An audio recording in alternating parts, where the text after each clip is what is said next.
Hello, everyone, and welcome back to my program. Today is 26th of August, 3 p.m. Moscow time, and this is my second news update. First live stream, but second news update. First one was published early in the morning on my Patreon and Boosty pages, and I hope our communities on Patreon and Boosty will find that update informative, interesting, and I hope you will find this live stream informative and interesting. In that case, sir, please click that like button, leave some commentary, share your opinion about any topic that I will discuss during the program, or any topic that you think is important to be highlighted. Also, I remind you, dear friends, you can initiate conversation about anything if you send a question or your comment through either PayPal platform or Boosty platform, or through Super Chat on Rumble. Just in case new members are watching the program, let me drop in YouTube chat link to my Rumble channel. If you have a counter, please subscribe. Link should be visible now in the chat. And so, of course, after the new segment, I will react on questions and comments that I might receive through these sources, PayPal, Boosty, or Rumble.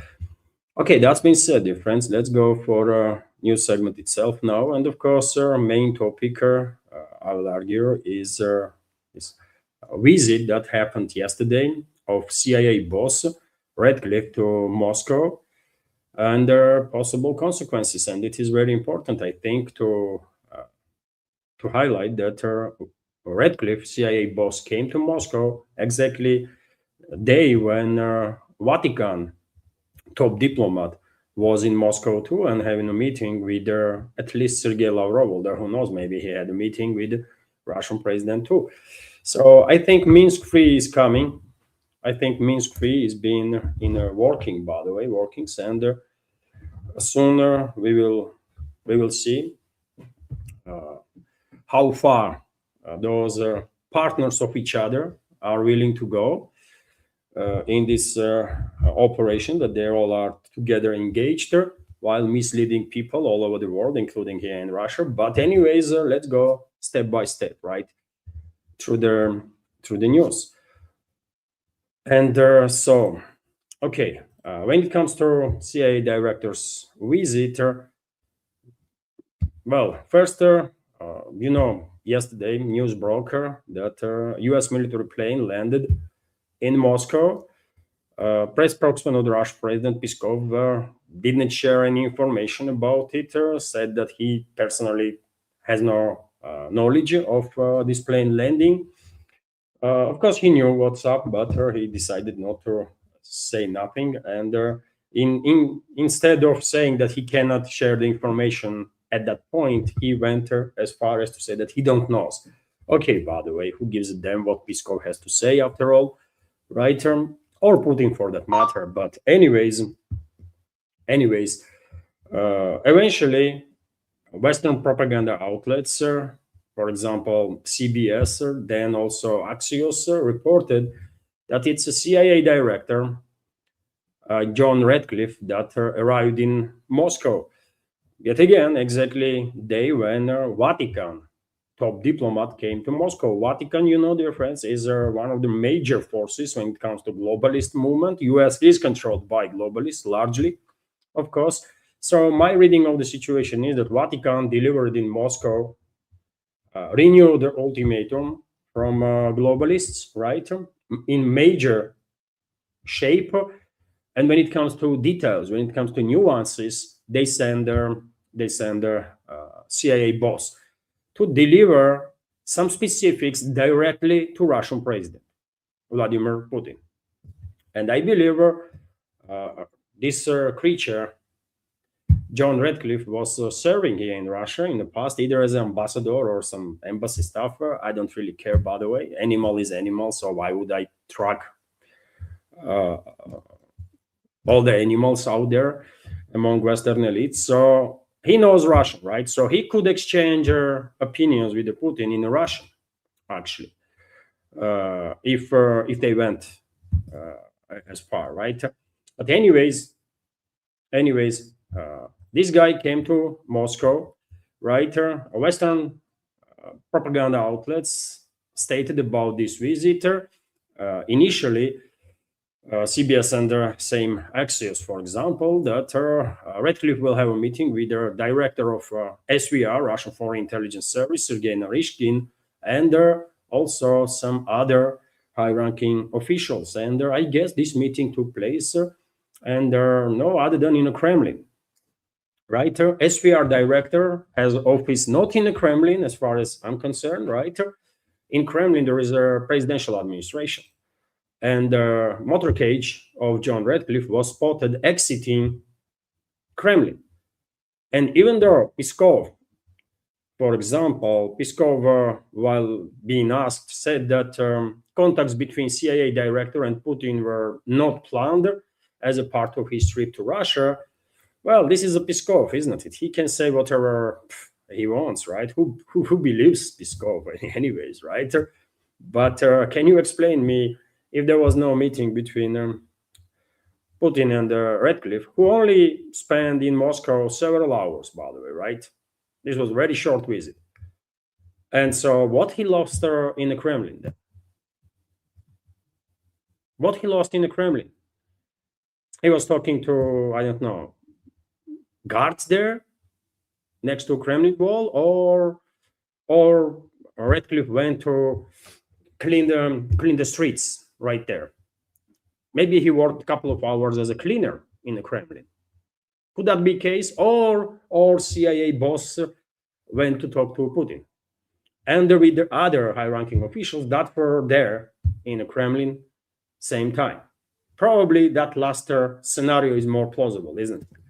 So, anyways, I believe there was a meeting between Radcliffe and Putin, even though Kremlin denies such a meeting take place. After all, Putin is meeting with the freaking Jared Kushner, literally nobody, by the way, right? That don't even has any status to represent US, and Putin is meeting happily with Witkoff, aide of Trump. So why would not he meet with their CIA boss after all, right? And so there was a meeting, I believe, in the Kremlin, and Western media, in regards to this visit, come up with their explanations. What was the topics of discussion? A Wall Street Journal, for example, based on its sources, says that CIA Director John Radcliffe arrived in Moscow over Russian mobilization plans and the possible attacks on European countries. According to our paper, US has gathered intelligence pointing to early Russian preparations for a possible military mobilization and the plans to test NATO's resolve. Analysts also saying that Radcliffe may have met with Putin to deliver warning. Former US Deputy Director of National Intelligence, Beth Sanner, for example, says it could amount to something like, we know what you are planning and you better not do it. She added, it could also concern the Iran. Oh, okay. Anna just dropped a message that there is no screen capture. So it is screen capture now. So this person also added that it could also concern the Iran ceasefire and bringing other parties into truce talks, noting Radcliffe may also have raised Tehran support from the Kremlin following their latest round of US sanctions on Iran. Well, I can believe that Middle Eastern topic was discussed.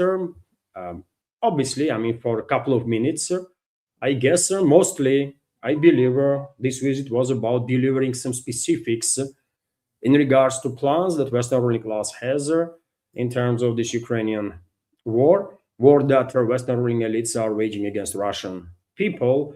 And I will share with you what my take is, right? I had enough time to think about the stuff, right? I shared yesterday some of my takes, right? Right away as news broke. And I think my first impression was a correct one.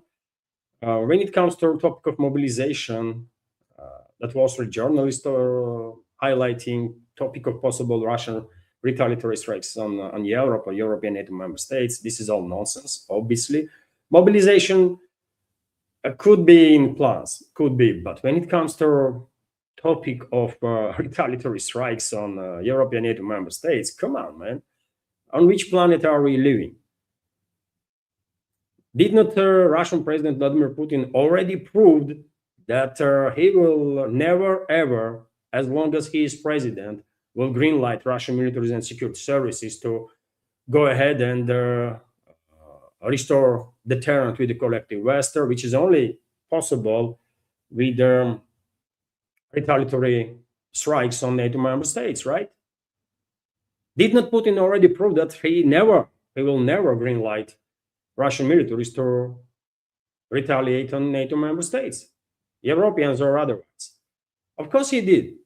So all this nonsense that Western propaganda is pushing, that, well, Putin is planning to retaliate on Europe. Really, it's a fifth year of the war, for God's sake, right? If he was the person who will do it, this would be done a long time ago. Because if Russian military and security services have a green light to restore deterrent with the collective West, it would not take more than, I don't know, a couple of days, maximum a couple of weeks, if we want to spend like way too much time on the preparations, and that's it. That's it, man. Right? So this would be done long time ago, but of course Putin is not about that. Putin is about some other stuff, and what that other stuff is. I've said in my previous updates, dear friends, many times actually, that Western ruling class would not even dream ever about leadership of Russia that would be so useful for the Western elites as a Russian president is and his inner circle. You know, enemies of Russian people, Western ruling class, and the whole of humanity, by the way. Western ruling class would never, ever, would even dream about having or seeing the leadership here in Russia that would be accidentally as useful for them and their geopolitical agenda as Putin is. So therefore, now Western ruling class has a dilemma on its hands, right? They need a break. Their proxy Ukrainian Nazis and the fascists need a break, right? So therefore, they have to push for a ceasefire. They need freaking ceasefire, freezing of the conflict, one way or another, but they need this. And I think they have ways how to persuade Putin to agree on that. Although they also understand that in order to agree on something like a Minsk-3, let's call it that, Putin have to receive something too, right? To sell it as a general victory, right? And overshadow with that victory the freezing of the conflict or Minsk-3 agreement. Now, to create grounds for that, Western ruling class several months ago launched massive attacks, not just on Russian energy infrastructure, but also on Russian majors when it comes to e-commerce sector, for example. And in Russia, by the way, I don't know other countries, but here in Russia, e-commerce business is very developed, right? So these attacks on Wildberries and Ozon, for example, definitely was felt all over the country, right? So tens of millions of people actually paid attention to these long-range attacks and experienced some discomfort. Although, unfortunately, tens of thousands of people lost their jobs, right? And there are thousands of businesses now are in jeopardy because they lost tremendous volume of goods, right? That they cannot sell now. They cannot deliver goods that were stored in warehouse facilities. And these attacks on these e-commerce companies, on the energy sector that created shortages in the gasoline supplies, for example. Of course, these attacks were meant to soften the Russian society and Russian society's take in regards to possible ceasefire or possible freezing of the conflict. Minsk-3, Minsk-4, we can call it Earth-picking Andromeda Galaxy if we want. It does not matter. Essence will be the Minsk, right? And it did not work. It didn't work, by the way, right? And Western ruling class is start panicking because, yes, they destroyed their Wildberries warehouses. They continue to do so. They start destroying Ozon warehouses, another e-commerce company. Okay, and society is angry about it. No one is happy, but well, it does not look like society's position is being softened even the slightest. If anything, society is even more determined to go all the way and finalize special military operation. So Western ruling class received the opposite of what they were hoping for, right? And now they have to make some changes in a hurry. So they come up with a new idea of freezing of the conflict. Zelensky himself already mentioned this idea, right? It's about freezing of the conflict, ceasefire on the current line of contact, withdrawal of forces for certain distance from the line of contact, and creation of a so-called economical zone in this buffer zone, right? Plus, of course, deployment of NATO troops and all the rest. You know what's up there, right? What's going on? They send their Vatican to deliver main framework of this new ultimatum from the West, and they send Redcliffe to deliver the details, specifics, how this can be pulled off, right? And of course, Western ruling class will try to assist, kind of, right, to assist Putin to not just accept this ultimatum from the West or the offer, right? Let's be diplomatic, let's call it offer. Not just to accept this offer from the West, but also to sell it as a major victory to the public. So how are they going to do it? Well, I think I know how they're going to do it, and I will get to that point in a second. But Wall Street Journal also said that, well, probably Middle Eastern topic was discussed. And probably, yes, it was discussed because today it so happened that Russian president had a phone conversation with that Syrian terrorist, Al-Julani. Yeah, I mean, that's the level where we are now, right? That Russian president is talking with Al-Julani, that mass murderer, right? And acknowledges him as a legit leader of Syria. Disgusting. What I can say, man, just disgusting. What's going on there, right? This is embarrassing on so many levels that I would not even go into freaking details, man. It's just really, really effed up, right?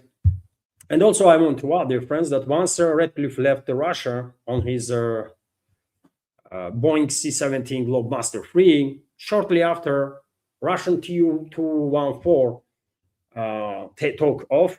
This is a plane from Russia, avia company which serves basically Russian government.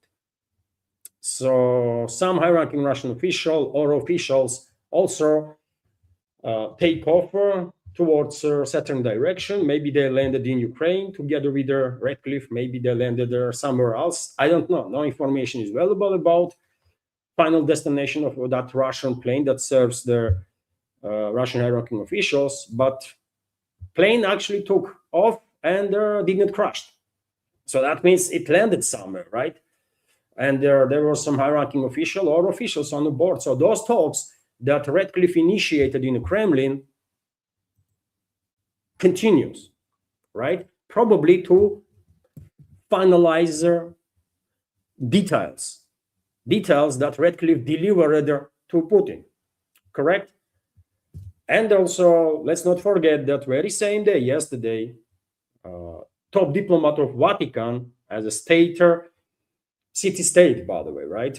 In this case, I'm talking about Vatican as a city-state, as a political entity, not as an Catholic church or faith or something, right? It's a state, and it has its diplomatic missions, it's the diplomats and stuff, and it's one of the most powerful entities, by the way, when it comes to politics and geopolitics, right? One of the most powerful members of their globalist club.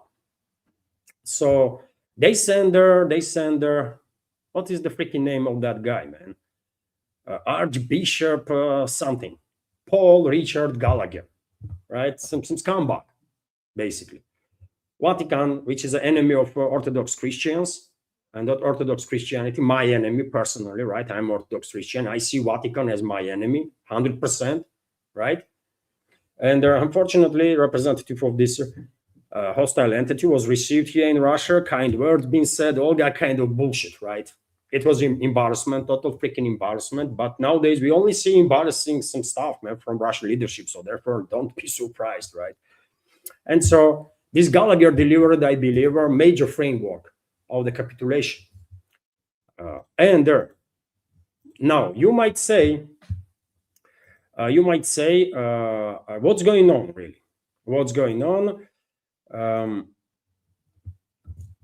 What is the plan, right? What should we expect? And I tell you, man, I think I know what's going on. And in my personal opinion, Moscow, Putin is agree basically on the fundamentals, right? He is agree on freezing of the conflict. This is my personal opinion, dear friends. Let's keep that in mind. That's how I read the big picture. Putin is agree on ceasefire. I predicted, by the way, that this would happen, right? Long time ago. So he is agree on the fundamentals when it comes to freezing of the conflict, but he has an issue to sell it, right, to public. Also, Western ruling class has an issue because they see, I mean, Putin and his administration is extremely useful for the Western geopolitical agenda. So they would like to not just keep Putin in power, right? Despite all the demonization campaign in the West and all that verbal, garbage that is spread all over the West. In reality, policies matter, right? And well, of course, Western ruling class would make practical decision and indirectly or directly will assist Putin to not just strengthen his own positions, but also maybe to go for next presidential elections that's going to take place in 2030.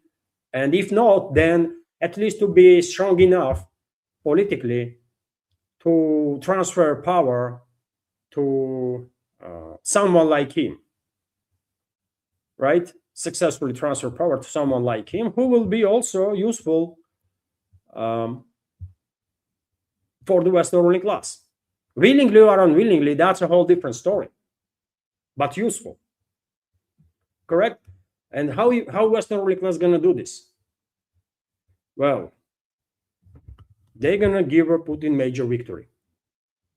They're going to give Putin major victory, and soon, by the way, before parliamentary elections take place, because otherwise, even though, yes, there is no doubt that Putin's party will receive a majority in the parliament on that elections, system will shake so much so that Western ruling class will have no guarantees that Putin going to be strong enough politically or his inner circle, right, to successfully transfer the power. Or even if they will transfer power to whomever they will choose after Putin, their positions might not be as strong as well, as they would like, or their Western partners, right? And so to strengthen the system also, right, they will give Putin a victory, and this victory is going to be Slavyansk city. In next 2 to 3 weeks' time, Slavyansk is going to be liberated by Russian forces. Kiev regime will receive order, maybe already received orders, by the way, to withdraw major forces from Slavyansk in the DPR and leave just a small garnison, right, which will be overrun by Russian troops during the rapid advance. And Slavyansk, at least Slavyansk, is going to be liberated. I'm talking about Slavyansk because this city has a symbolic meaning, by the way, right? This is the best, basically, one might argue, birthplace of resistance of a Donbass people, resistance to this Nazi and fascist regime that NATO member states implement in Kiev after 2014 coup d'etat, right?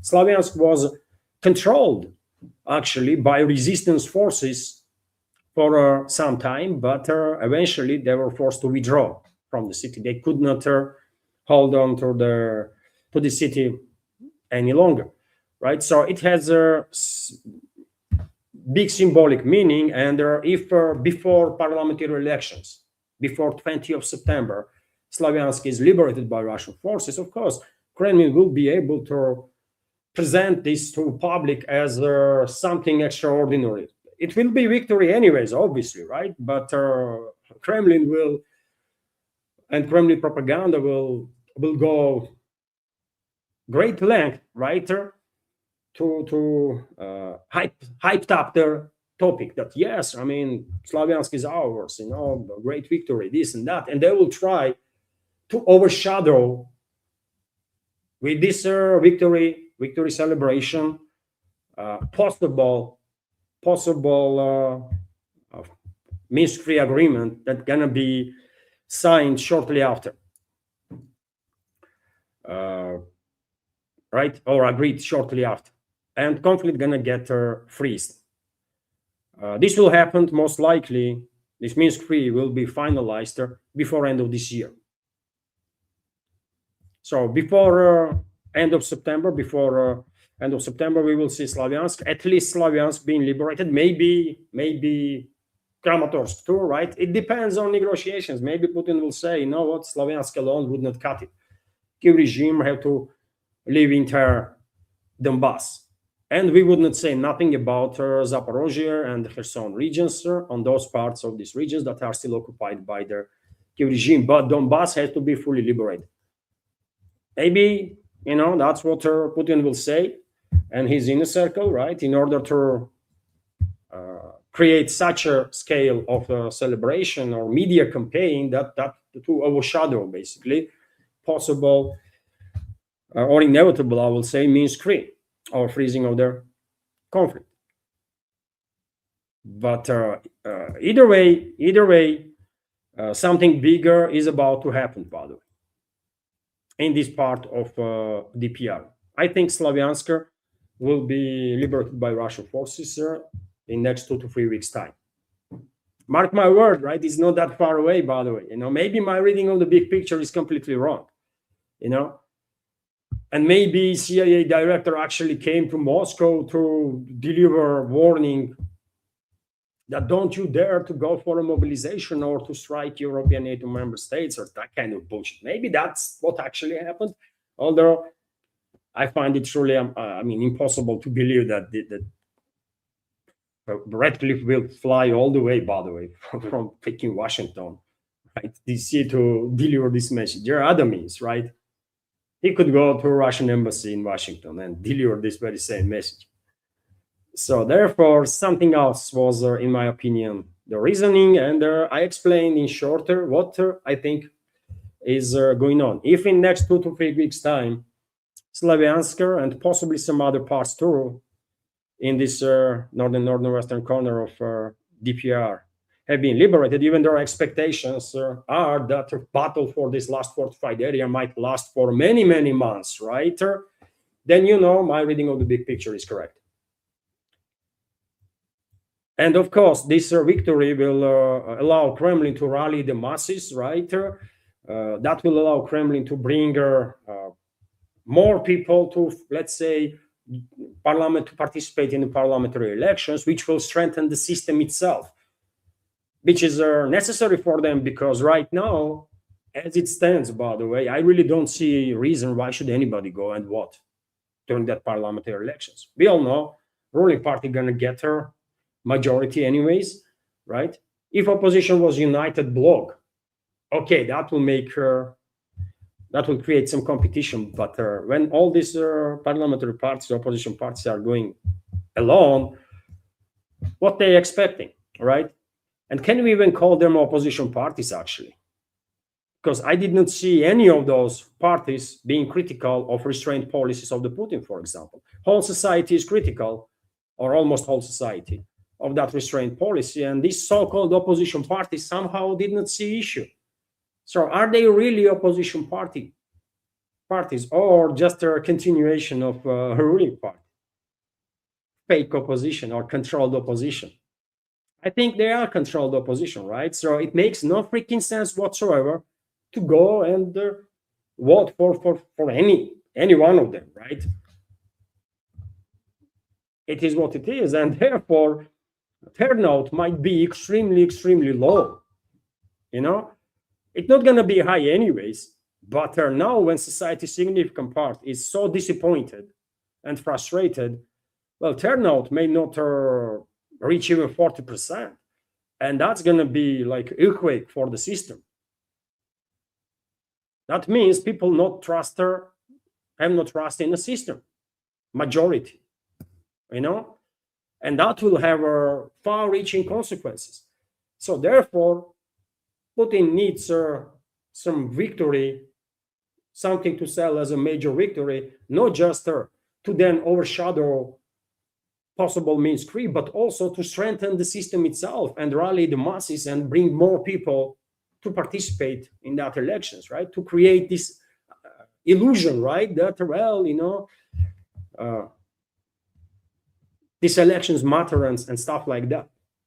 Right? In reality, it's a freaking show, right? There is no freaking elections, man, right? There is no opposition. They might call themselves opposition parties or freaking aliens if they want to, right? But yet again, major topic right now of discussion in society is what the hell is going on? How come that in Russia being targeted by NATO countries day in, day out, and we are doing shit about it? How this is even possible? How long we're going to continue to act as a freaking imbeciles or something? And none of these opposition parties have anything to say about it. So-called opposition parties, right? So anyways, that's what I think about it. Radcliffe probably told Putin that Kiev regime forces for this date or that date will be largely withdrawn from the either Slavyansk city or maybe from Kramatorsk too, or whatever, right? I cannot know the details, but I can,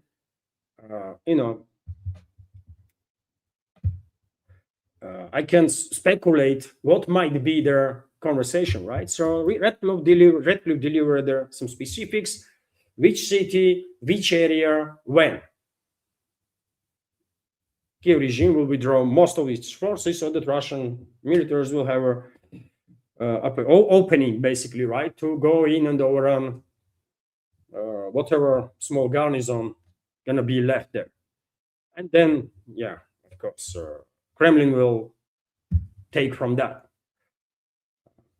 So that's what is happening. So therefore, expect a freezing of the conflict before end of this year.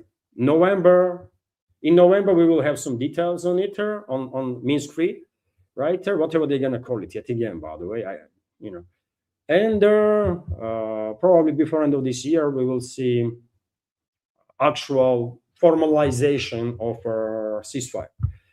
And no one will remember, by the way, all these statements from Putin and from all the others, denazification of Ukraine, their demilitarization and all that kind of stuff, by the way, right? If anyone will say anything, they will be called the names by Putin propagandists. They will suppress all their opposition voices, actual opposition voices.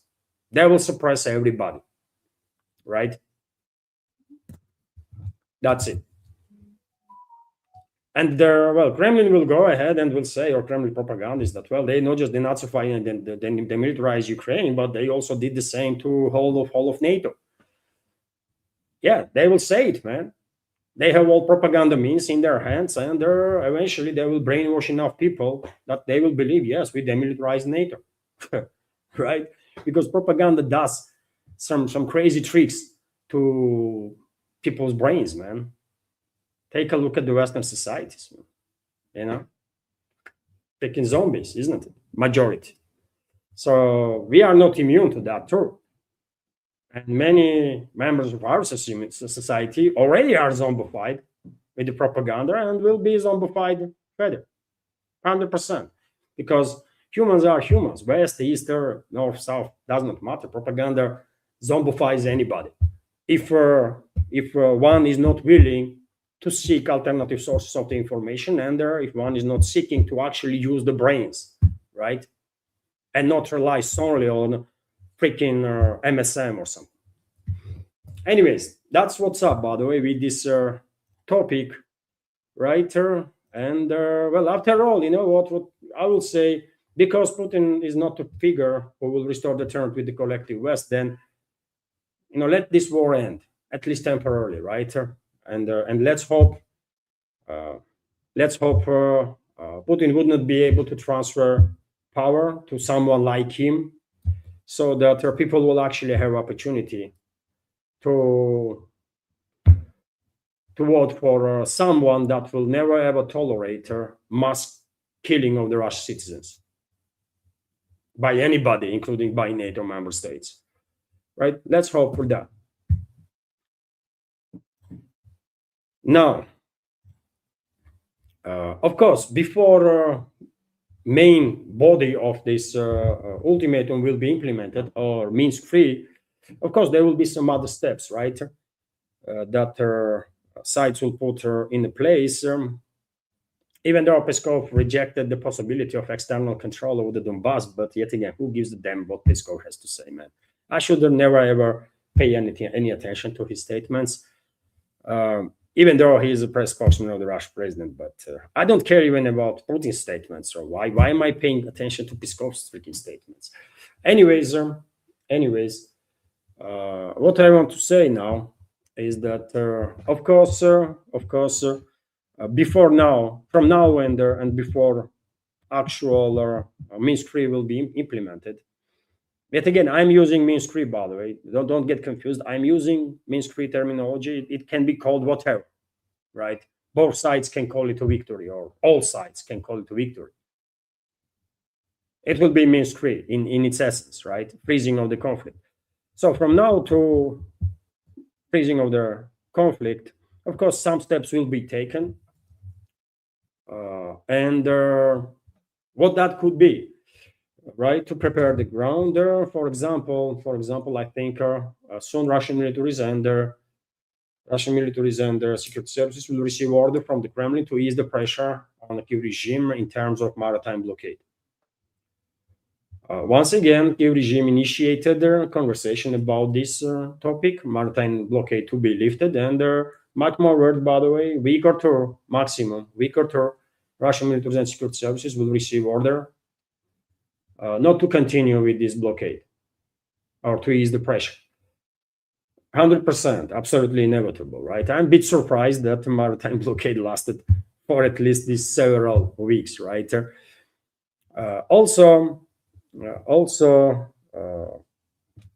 Turkey gonna be happy, by the way, if there is some sort of maritime ceasefire as a first stage of before freezing of the conflict, because reports are that Ankara lost allegedly about $20 billion due to these hostilities in the Black Sea and the Azov Sea in the past 3 months alone. Industry executive Mustafa Ken in Turkey made a statement about it. He called the Ukrainian strikes pirate attacks and urged Turkey to adopt a harsher tone. And Turkey not gonna do freaking nothing because they cannot do freaking nothing, right? The Turkish ruling class is a British proxy, globalist proxy. So what they gonna do, man, against their bosses? Nothing, right? They might talk tougher. They do. You know, Erdogan every Tuesday, by the way, makes some crazy statements about Netanyahu.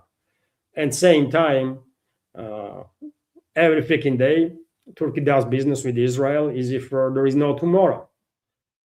Right, so you know what Turkey is, right? Turkish political class, man, freaking prostitutes. That's it, globalist prostitutes.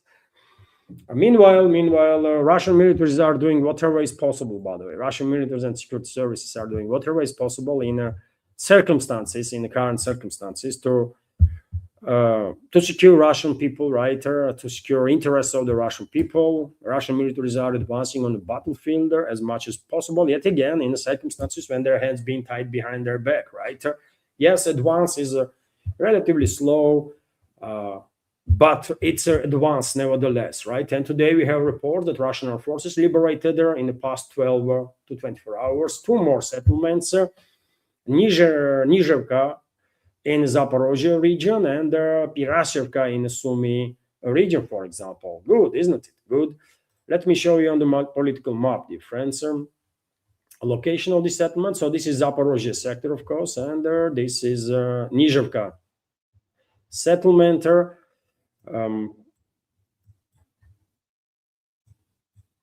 Maybe, I don't know, man, maybe dozen or 2 buildings and mostly forestry area, but it's still progress. And when it comes to Sumy region, where is the Sumy region, by the way? Here. When it comes to Sumy region, this is the settlement of Pisarevka, yeah. Pisarika, which is a much bigger village, as you can see, dear friends, much bigger village than that other one in Zaporozhye region, and this settlement is under Russian control. Russian troops are further improving their positions in this forestry area that engulfs basically Sumy city itself, right, from the northern eastern side. It's like a freaking forest wall. Look, all this greenery is a massive forestry, right? So Russian troops are advancing there too. Great, of course. Same time, we have reports that today there was another exchange of POWs. Second time, we have reports about 10 POWs being released from each side. Kiev regime released Russian POWs, 10 Russian POWs, and the Russian side released also 10 POWs from Kiev regime's forces. This information was confirmed by Human Rights Commissioner Lantratova. Okay. Also, we have reports that there was a big strike in Slavyansk, by the way. Interesting, isn't it? I spoke about Slavyansk quite a bit today, and yeah, I mean, maybe something is already happening, right? There was a massive strike on point of concentration of Kiev regime's forces in Slavyansk, and there are reports that also a bridge was destroyed. Not completely destroyed, I've seen videos. A bridge was damaged, one of the bridges that connects Slavyansk with some other parts, by the way, out there. Also, we have reports that there was explosions in the Chernigov region, explosions in the Poltava, Nikolaev regions, Sumy regions, and in Kharkov regions. When it comes to Kharkov, by the way, when it comes to Kherson region, thermal power plant was targeted by Russian FAB glide bombs, and according to Kiev regime representatives, thermal power plant received some major damage and is no longer operational. Also, I think maybe this news worth to pay little attention. Again, I mentioned it, I believe, today morning on my update on Patreon and Boosty, and yesterday too during the stream.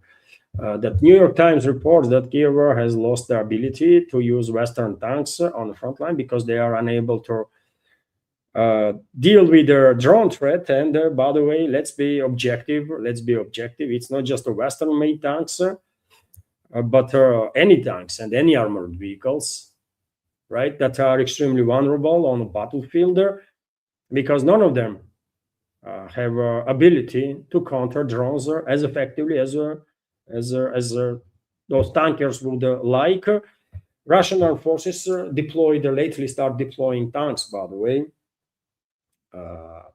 Modernized T-72 B3s, I believe, that have an active protection system on the border, and I mean, even that active protection system is unable to fully protect tanks because of their level of saturation of the airspace with the drones, right?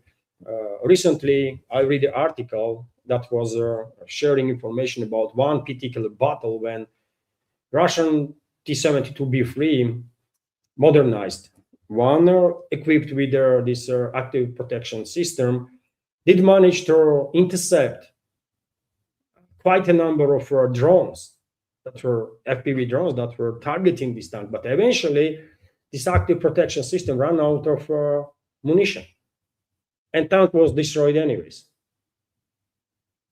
That's how many drones are out there, right? That's how many drones are out there. So unless we will see mass deployment on the battlefield, EMP weapons, electromagnetic pulse weapons, the situation not going to change in favor of ground forces, in favor of either armored vehicles or manpower. Drones will continue to dominate.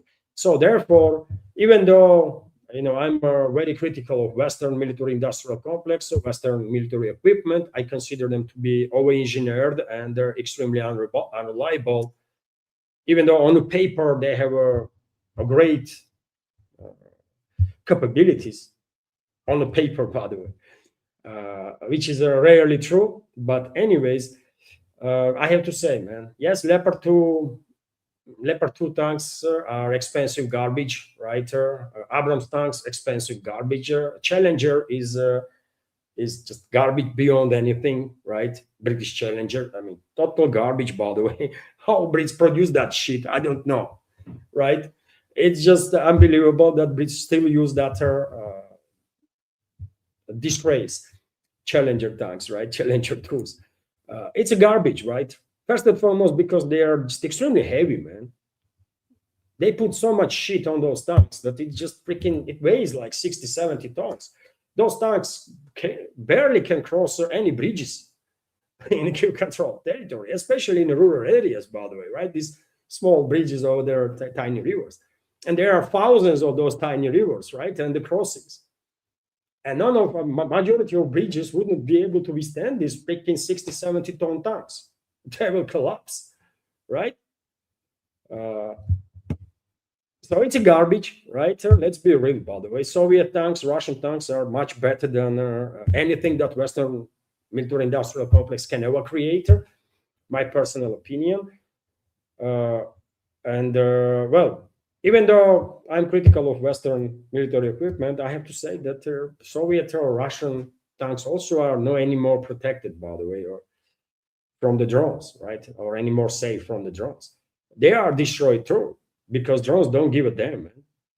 They just don't give a damn. And as I said, there was a story when one Russian tank intercepted 8 or something FPV drones with active protection system, and it was overwhelmed anyways, right?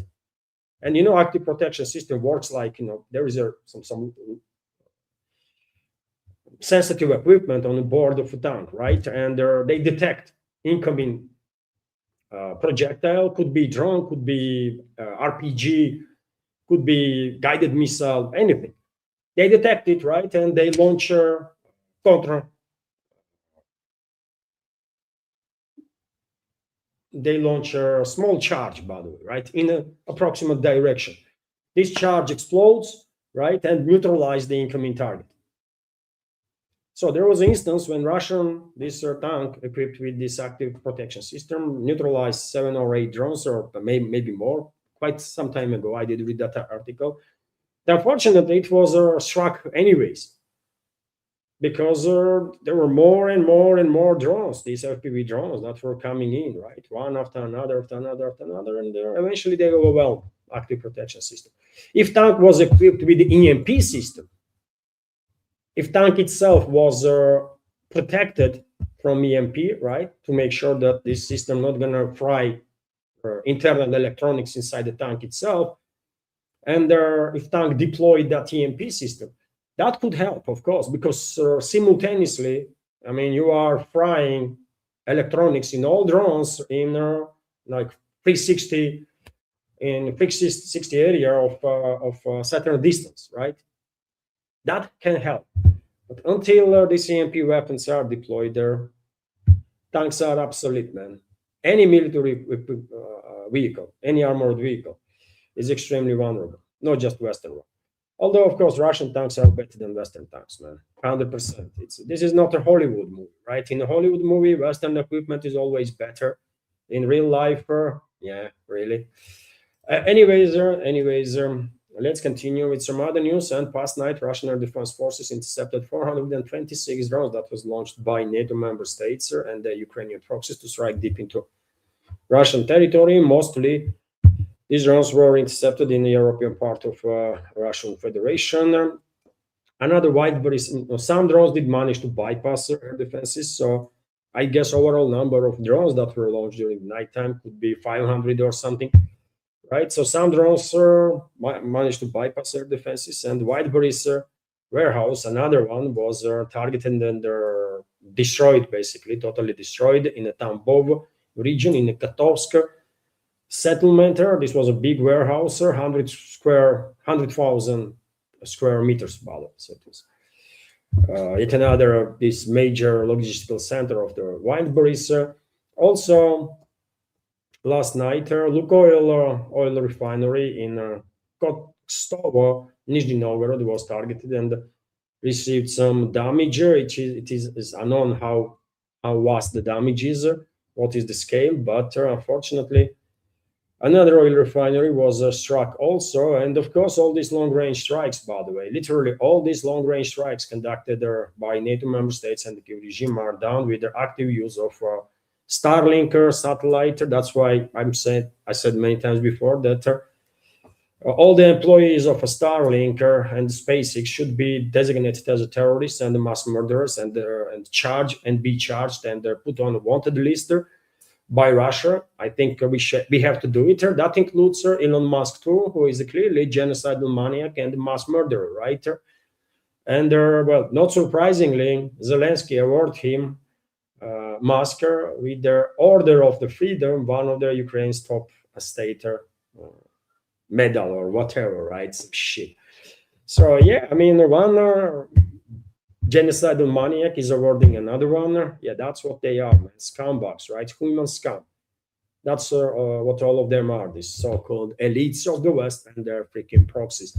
So Elon Musk, can be proud that he is now, hero of Nazi Ukraine. What an achievement! What an achievement! I hope they will come, man. We know when all these terrorists and mass murderers will pay heavy price, man, heavy price for all the crimes that they committed against Russian people and people all over the world.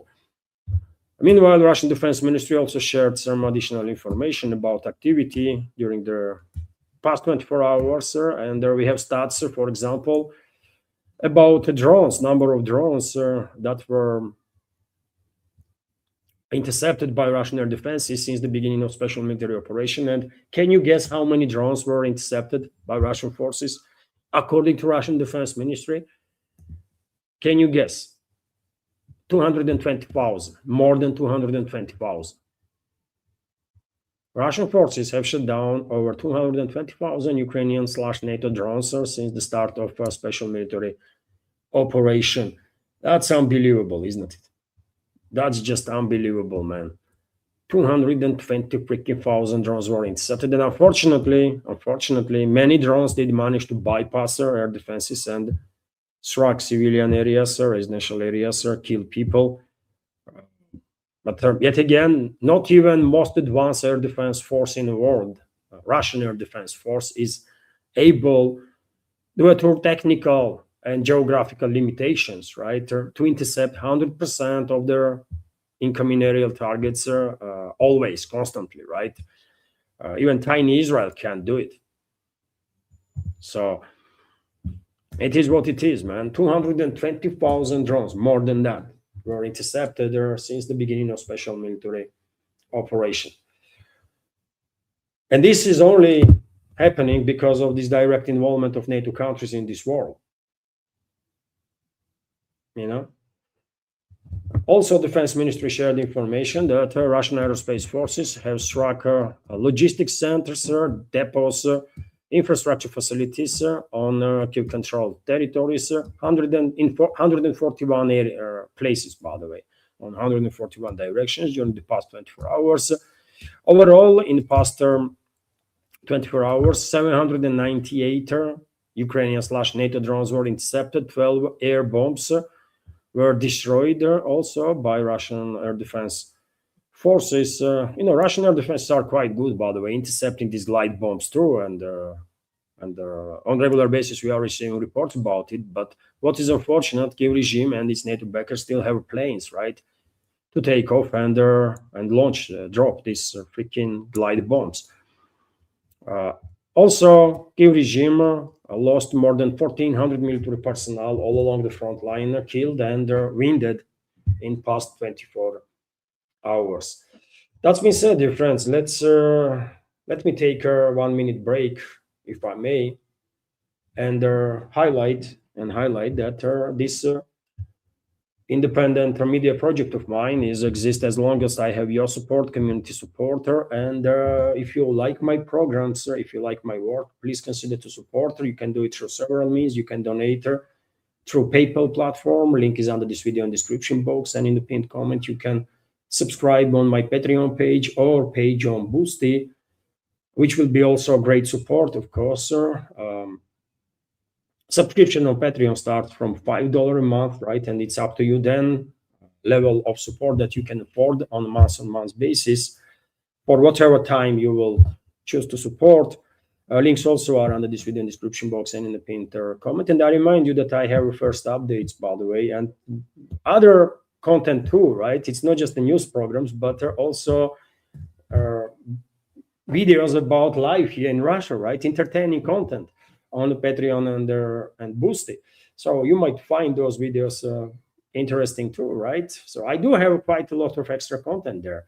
So links to my Patreon and Boosty are under this video in the description box and in the pinned comment. And during the stream right now, that is, you can use, of course, super chat feature on Rumble to highlight any topic you want and also support this project. And you can use premium subscription gift card as a supporter tool to support this project. Each premium subscription gift card is a $5 donation. And I just dropped, by the way, you can see Levan Gudadze and the linker. I just dropped a link to my Rumble channel there in the YouTube chatter. If you have a Rumble account, please join our community if you can. And well, of course, after new segment, I will highlight if there will be any super chats or comments or the questions, by the way, through PayPal, Boosty, or super chats on Rumble. And dear friends, there was 2 premium subscription gift cards from Nautilus. So thank you, Nautilus, for your $10 donations. Each this premium subscription gift card is, of course, $5 donation. So thank you very much, Nautilus, for your support. That's how it looks, by the way. That's a premium subscription gift card from Nautilus, and there was 2 of such a gift card. So thank you, Nautilus, for this.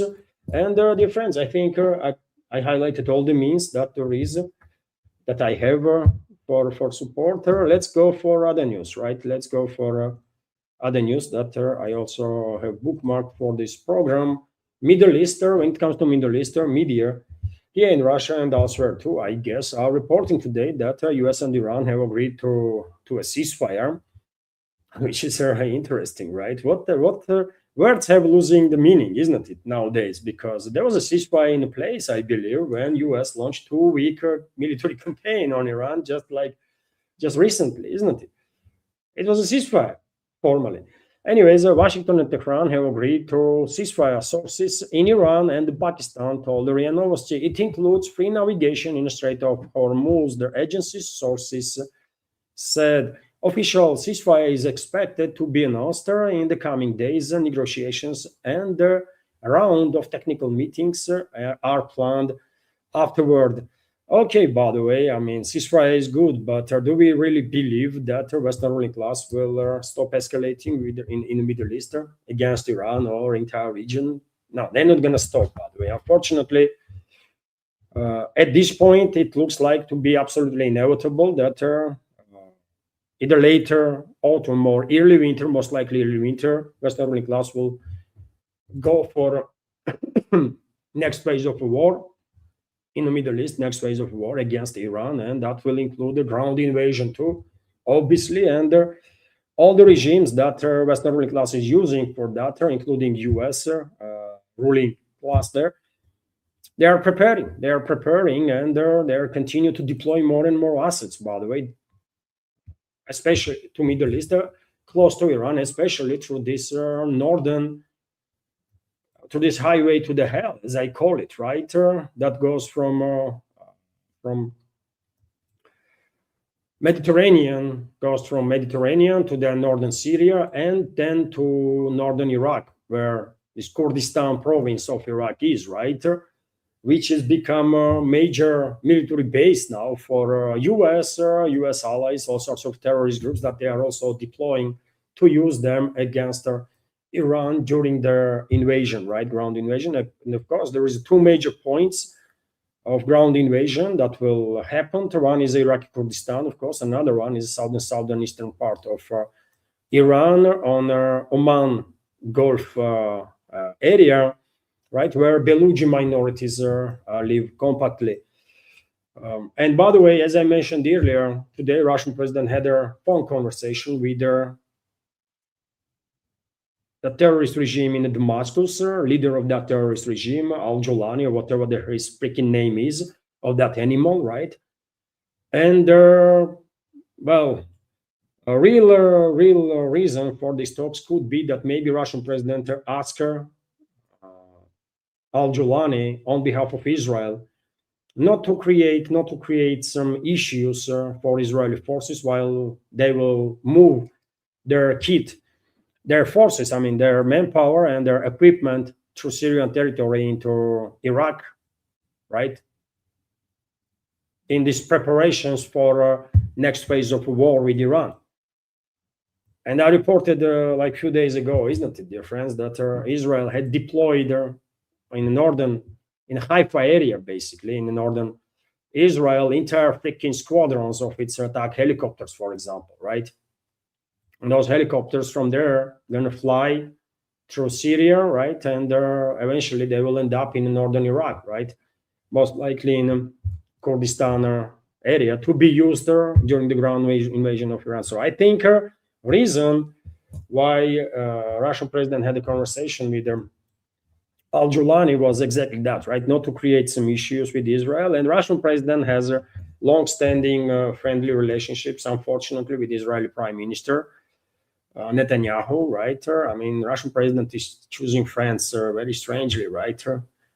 Really, I mean, yeah, what you gonna say, man? But it's his business, okay, right? I consider Netanyahu to be disgrace of humanity, right? Genocidal maniac, but Putin might think otherwise. Anyways, also maybe Putin during that conversation also authorized, also discussed with the Syrian regime that Russian military bases in Tartus, for example, naval base in Tartus, might be used for to receive certain equipment that then will be transferred to Iraqi Kurdistan, right, through Syrian territory. You might say, well, what's going on? Is Moscow betraying Iran? Not Moscow, by the way, but what's going on in Putin's mind, I don't know, right? For him, I have zero trust in Putin, right? I have said it many times before. I have zero trust in Putin and his government, his inner circle. I mean, am I clear enough? So I don't trust him, and now it's up to everyone else, right, to make up their minds. I don't trust Putin because I think he has unhealthy relationships with the Western ruling class, right? And I don't know extent of unhealthiness of those relationships, but it's something that concerns me a great deal, and should concern everybody, actually, right? And it might be, by the way, that while the Russian president will assist Israel on one side, maybe, or the US to transfer whatever they want to transfer through Syrian territory into northern Iraq, in Kurdistan, in order to prepare this ground invasion into Iran. Same time, state institutions here in Russia might continue to assist Iran, and maybe even some private groups might continue to assist Iran, with intelligence, with their weapons, with some other stuff, right? Because yes, president here in Russia is a powerful figure, but he is not all powerful, right? So therefore, there are certain groups here in Russia that don't give a damn about what Putin thinks. He is not an authority, or he's not a respected figure by all, right? He is a president. There is subordination inside the system, okay, right? But outside the system, man, you do whatever you want, as long as you are careful enough. As long as you are not breaking the law, by the way, you are good to go. Although if you harm Putin's friends, you might end up in trouble, right? Anyways, so you have to be careful. And Netanyahu is a Putin's friend, for example. They have good relationships, and I don't know how this is possible, but possible. And there is one say, show me who your friends are, and there I will make up my mind about you. It's a good say, isn't it?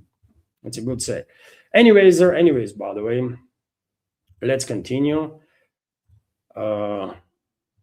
Technical talks continue between Oman and Iran with the aim of reaching agreement on a permanent maritime corridor and their future management of the Strait of Hormuz. Okay. Also, NBC reports that Iran has inflicted unprecedented damage on American intelligence facilities in the Middle East. And this is interesting, of course, important. And I think, by the way, Iran was able to do so because, as I already said, man, certain groups here in Russia, and not just in Russia, but in Russia too, provided Iran with some necessary stuff, right, to be able to eliminate enemies of Iranian people. Because, as I said, man, humanity have already made up the mind, right? Humanity stands with Iranian people, majority of humanity. It does not matter you are from west or east or north or south. Majority of humanity stands with Iranian people because they are on the right side of history, period. Correct? And anybody that supports Iranian people are also on the right side of history. That's how it is. This Western propaganda outlet NBC went to say that Iranian missiles and drone strikes have inflicted damage on intelligence posts and surveillance equipment on a scale surpassing any destruction U.S. intelligence agencies have ever seen, which is a great news, by the way. Let's be real, man. Great news there. Well done, Iranian forces. According to TV channels, the restoration of facilities will cost the United States billions of dollars. Okay, by the way, some good news there. U.S. is, of course, evil, main weapon in hands of globalists, this evil force, satanic force that globalists are. So therefore, of course, humanity have to resist, right? And one of the ways how humanity will resist is to take out whatever weapons globalists are using, whatever weapons and the tools globalists are using against humanity. Well, one of those weapons or the tools are US, right? And American society, maybe a majority in US have no freaking idea, not even realizing that their country and their military is being used as a tool by globalists for decades and decades and decades now, right? While all this stuff was presented to American society as just wars and stuff like that. But yet again, what you expect, man, from society, majority of which, by the way, is unable to tell you on which side of US, on the West Coast side or East Coast side, their freaking capital is located. That's the level of education of our Joe, right, in US. Should we be really surprised? Nah, as long as they have freaking burger and beer, yeah, they're okay, man. They don't give a damn how much carnage is being imposed on this world by their own country that is used as a weapon by globalists. Yeah, anyways. And as I already said, Scott Bessent still continues to threaten society worldwide, by the way, that, you have to choose your side, are you on Iran's side or are you on US side? And as I already said, world already made up its mind, already decided that we stand with the Iranian people. Period. There can be no discussions about it, right? We stand with Iranian people because they are on the right side of history, and US is an evil force. It is what it is, right? US is a weapon in hands of evil force. And one day, hopefully US citizens will wake up and realize that there is something more important in this life than freaking burger and the beer. And if they will wake up and realize that, maybe they will then understand that their country is being hijacked by genocidal maniacs, all sorts of criminal groups, and maybe they will decide to reclaim their own country, right, and transform it to actual republic, as it was intended, right, by founding fathers, to be republic, not a freaking tool in the hands of globalists and all sorts of freaking psychopaths, right? Zionists, Bionists, and the rest of the garbage. Anyways, well, yesterday I reported, dear friends, that U.S.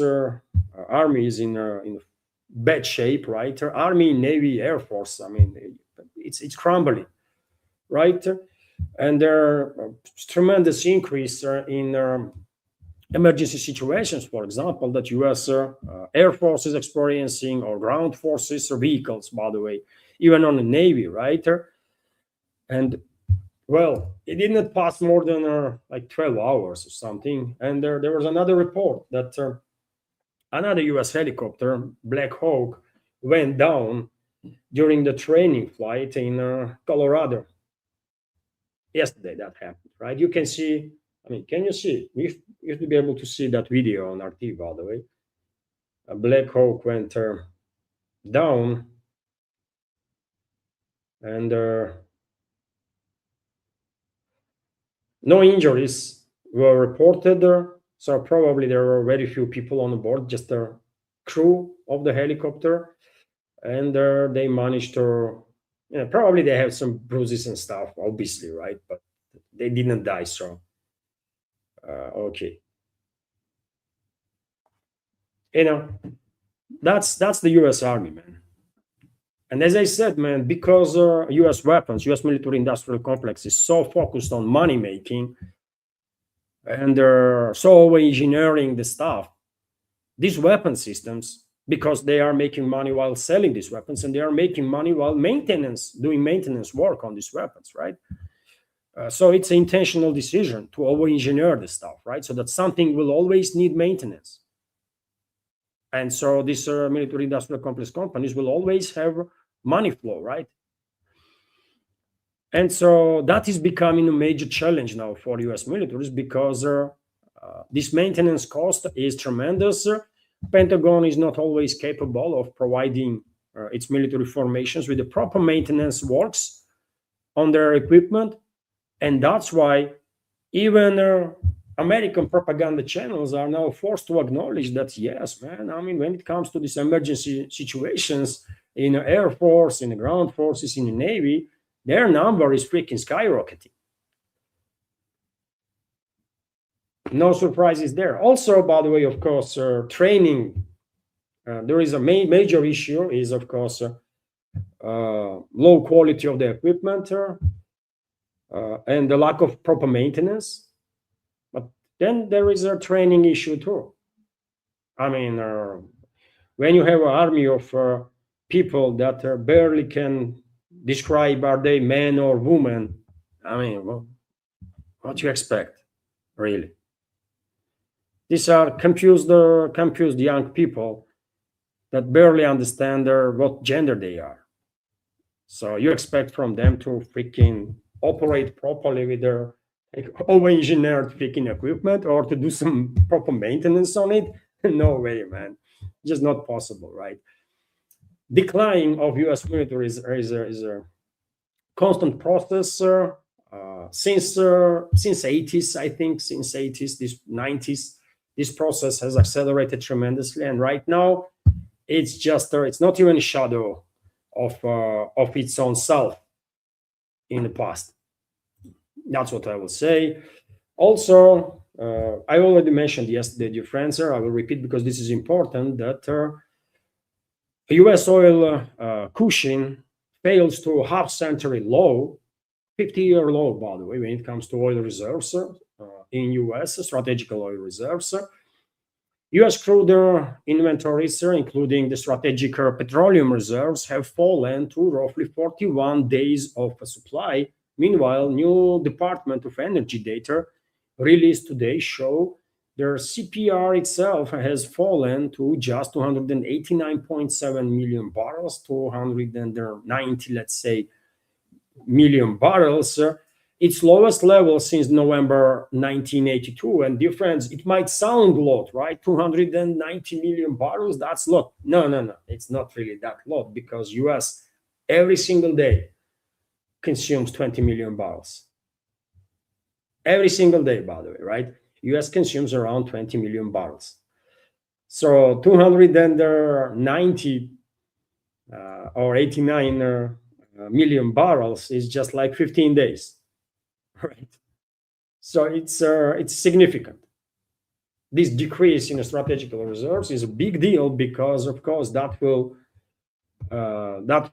keep prices on energy, including gasoline, higher, and probably will push even higher, right?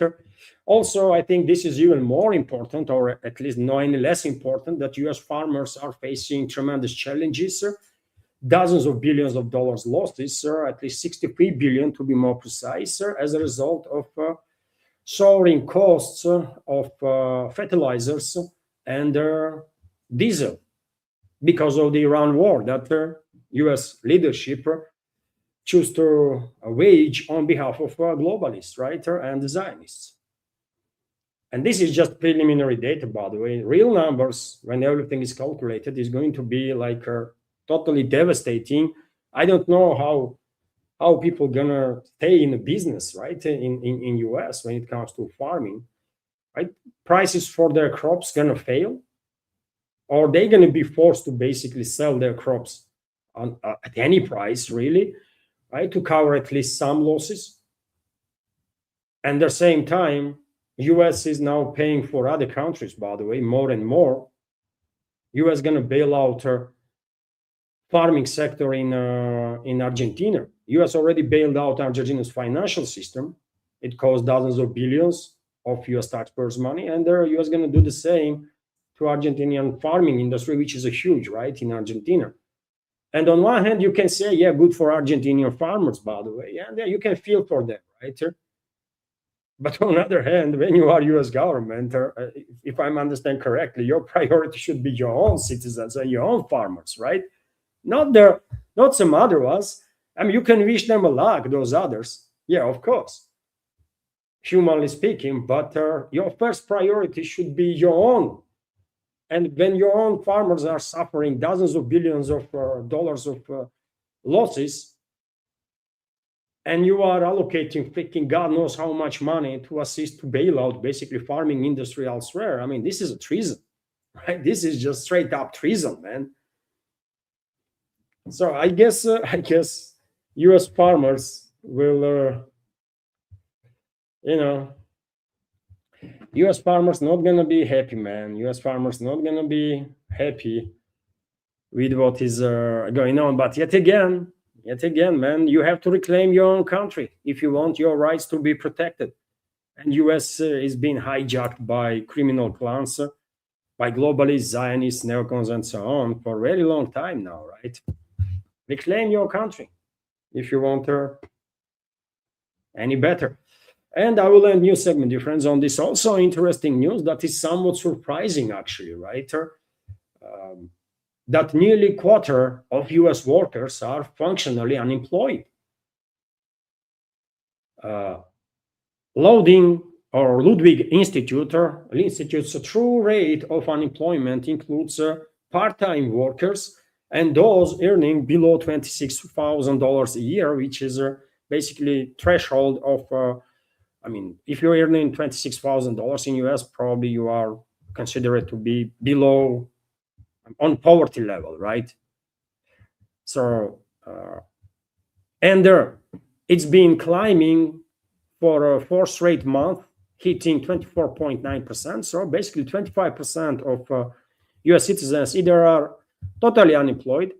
I mean, 4.1% is officially unemployed, and another 21% formally are employed, right? Are doing either part-time job or whatever, and maybe have I don't know, but they still are earning not enough to survive, basically, right? In other countries, $26,000 a month might sound big or something, but in US, when you pay $25 for something, by the way, I have seen videos, I can't remember now, 10 eggs. How can 10 eggs freaking cost $20 or something, $25? You know. So in US, $26,000 is nothing. So that's what's going on inside the US economy. Rich is getting richer. Number of people that are considered poor or extremely poor in US is also increasing, and increasing because number of middle class is shrinking. Correct? If there is any middle class left in the US anyways, because I know in 60s, 70s, there was a middle class because average family, mom, pop, 2 kids, let's say, was able to not just have a decent life, but when only father was working, that family was able to have a house, to afford their own house, by the way, to have a car, to go on a vacation on a winter, on a summer, and to have a decent life, right? Nothing extraordinary, just a normal, decent life. Now, both parents are working in very same average family, and they're barely managing to, and to meet. So which one was then actually the this what is the name, man, in English? Middle class. In 70s was a middle class, or now. If you compare to standards of 70s, you don't really have a middle class right now. Either very rich or people that are just barely managing ends to meet. And this is US, man. Right? Country that has $15 trillion of budget, right? Anyways, this is it for now. If US was run properly, of course, it would be the richest country in the world. And technically speaking, maybe it is the richest country in the world still, right? By GDP per capita. But in reality, I don't think, man, US citizens are feeling like they are living in the richest country in the world or something. At least majority. Anyways, dear friends, this is it for a new segment. I hope you liked it. I hope you'll find it informative and interesting. And in that case, please click that like button, leave some commentary, share your opinion about any topic. Might help actually, right, to reach more people out there on internet that maybe want to hear from Russia and pro-Russian standpoint. And now let's go for a little community chatter. There was several messages through PayPal. I can see right now super chats on Rumble, so I will react one by one on all of it, dear friends. Once again, let me highlight that Nautilus supported through premium subscription gift card. There was at least 2 premium subscription gift cards from Nautilus. So thank you very much, Nautilus, for your $10 donations through these gift cards. Thank you. Let me also make screenshots of these super chats from Scooby and Wayward, and of course I will react on it right now. In a minute, dear friends. I have to also. There was a recommendations, dear friends, from Christopher on PayPal. So let me highlight those recommendations. I can see 3 recommendations. Long time, Christopher. Since your recommendations, since I have seen your recommendations through PayPal, thank you very much. Thank you very much. And well, let me start with the recommendations, dear friends, if I may. So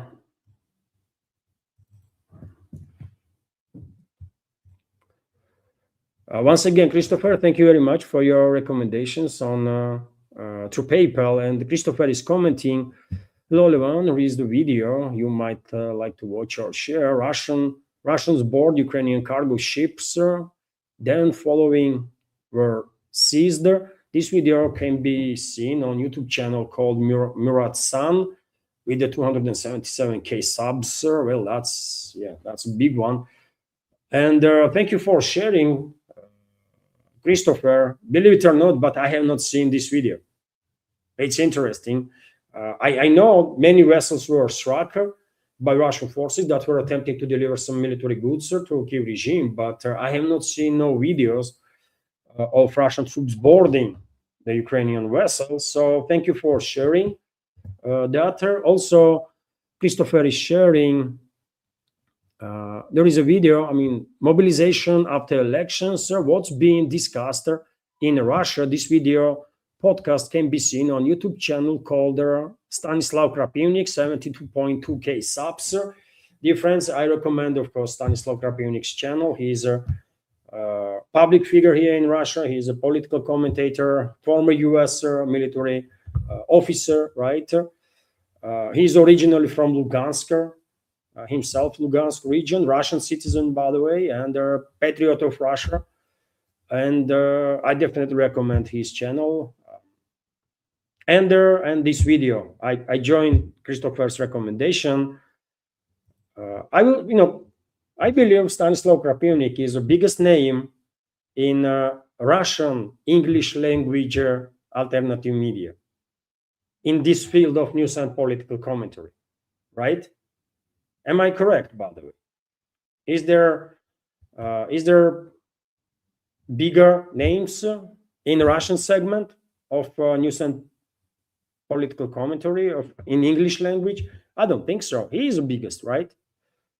And he is a frequent guest on other big channels, by the way, in this field. So he is doing great work, 100%. So I definitely join Christopher's recommendation. And also Christopher is recommending Russia's MS-21 enters the new phase of Irkutsk factory ramps up production. This video can be seen on YouTube channel called Altitude Addicts with 32.4k subs. Krapivnik has a 72.2k subs, by the way, and his channel is shadow banned. He should have, 200,000 plus subs. I'm telling you. Stanislav should have at least 200,000 plus subs, man. But you know what algorithm does, isn't it? It is what it is. And thank you for third recommendation, Christopher. This Altitude Addicts, I remember this channel from your recommendations. They always have interesting videos. And when it comes to MS-21, this is a latest Russian passenger aircraft, which is built completely 100% based on Russian components, Russian technology, right? And once this import substituted MS-21 will finalize its trials, it's going to go in a full-scale production. And I really hope MS-21 and further generations of this plane will manage in 10, 15 years time from now to challenge Boeing and Airbus. I really hope so. There is a potential there. There is a great potential there for that. So thank you, Christopher, for sharing your recommendations. And as I said, there was also super chats. Let me react on the super chats.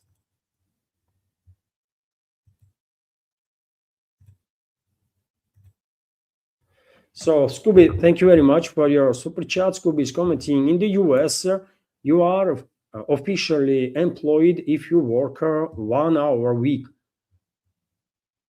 Definition is messed up. Really? I mean, is it even possible to work 1 hour a week? Yeah, that's crazy. I mean, when I saw that report about actual or factual unemployment being, if officially it's 4.1, then in reality it might rise into a quarter. If you count all these part-time employees or employees that don't even receive any wages, they're volunteers kind of. I was surprised, man. Number is tremendous, like 24 point something percent. It's crazy. and a significant part of these people are receiving less than it's they are below poverty level. That's how little money they receive by US standards, right? Yet again, in some other country, I understand $26,000 or whatever could be like a tremendous volume, but in US, 26,000 a year means you are not just poor, you are extremely poor. You're barely managing to survive, right? We should always, that's why PPP index is more justified than GDP index, right? Purchasing power parity always matters more, because with the $1,000, let's say, you can buy certain stuff here in Russia, and maybe not even half of it in US. That's how big price differences are. And if you take that $1,000 into some into Vietnam, for example, maybe you will buy like 10 times more even, right? Every country has its own purchasing power parity index, and it matters, right? So in US, $26,000 in a year, it's nothing. Even here in Russia, by the way, $26,000 in a year, I mean, not gonna make you rich, but in US, you're just gonna be extremely poor, you know? Thank you for sharing, Scooby. And I did not know that it was a thing in US that you can work 1 hour a week and you will be considered employed. That's crazy. Also, Wayward, thank you very much for your super chat. And Scooby, thank you for your super chat and the donation. And Wayward, thank you for your super chat and the donation. Everyone should visit Appalachia here in the States. It looks like a third working country. Poverty everywhere, drug addiction in almost every family. That's a snapshot of America. And that's so tragic, man. That's so tragic. It's really hurts my heart, man. When it comes to this drug epidemic that is, that Western world is facing, especially US. It is painful, by the way, because among relatives, I've had people that were, that were fighting with the drug addiction, and I know how terrible of disease that is, man. I know what that disease does to psyche of the addicts, right? It's a tragedy for those people themselves, for their families, by the way, and loved ones. It's horrible. It's terrifying, right? It's just terrifying. And whenever I see reports, or whenever I read articles about this drug trafficking victims, it always it's painful. It's just freaking painful. It does not matter. We are talking about which country, which society, man. I know what that disease does to people, man, and the entire families and the communities, right? And I don't know, man. If you ask me, drug traffickers should be executed on the spot, right? No mercy, no nothing. Just execute them all, man. Right? They are mass murderers. Drug traffickers are mass murderers, right? And also, we know, by the way, that especially in US and now in Europe, this is becoming also a massive issue. This drug addiction is artificially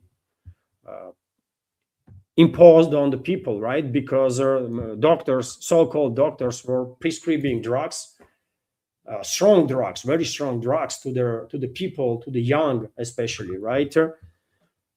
And at some point, when those people were unable to get prescription drugs, they've been forced basically to move towards heroin, towards fentanyl, right? And they are just dying. So in US, this drug addiction, drug epidemic is definitely in many ways inflicted on a society by pharmacy companies and the so-called doctors, that are prescribing freaking drugs, by the way, to young even, right? Someone will go to talk to a doctor and says, he's frustrated or something, and those people being given freaking antidepressants and stuff.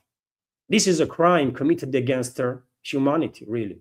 How you can give this even kids, by the way, freaking antidepressants and stuff, instead of recommending to go and join some sporting club, right? To instead of actually helping them, right, to find themselves, to get rid of frustration or anxiety or whatever through actual and real means, they've been given drugs and they've been pushed basically to become drug addicts.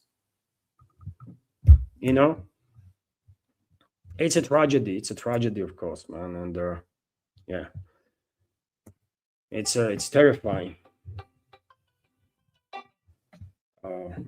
Thank you for sharing, Wayward. And I really feel sorry, man. I really feel sorry for all the families that are losing their loved ones to drugs.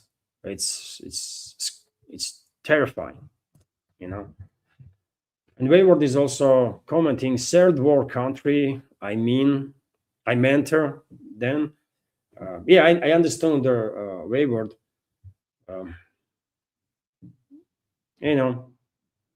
That's what happens when a ruling class just forgets that at least every now and then they have to serve people. They have to do something to people.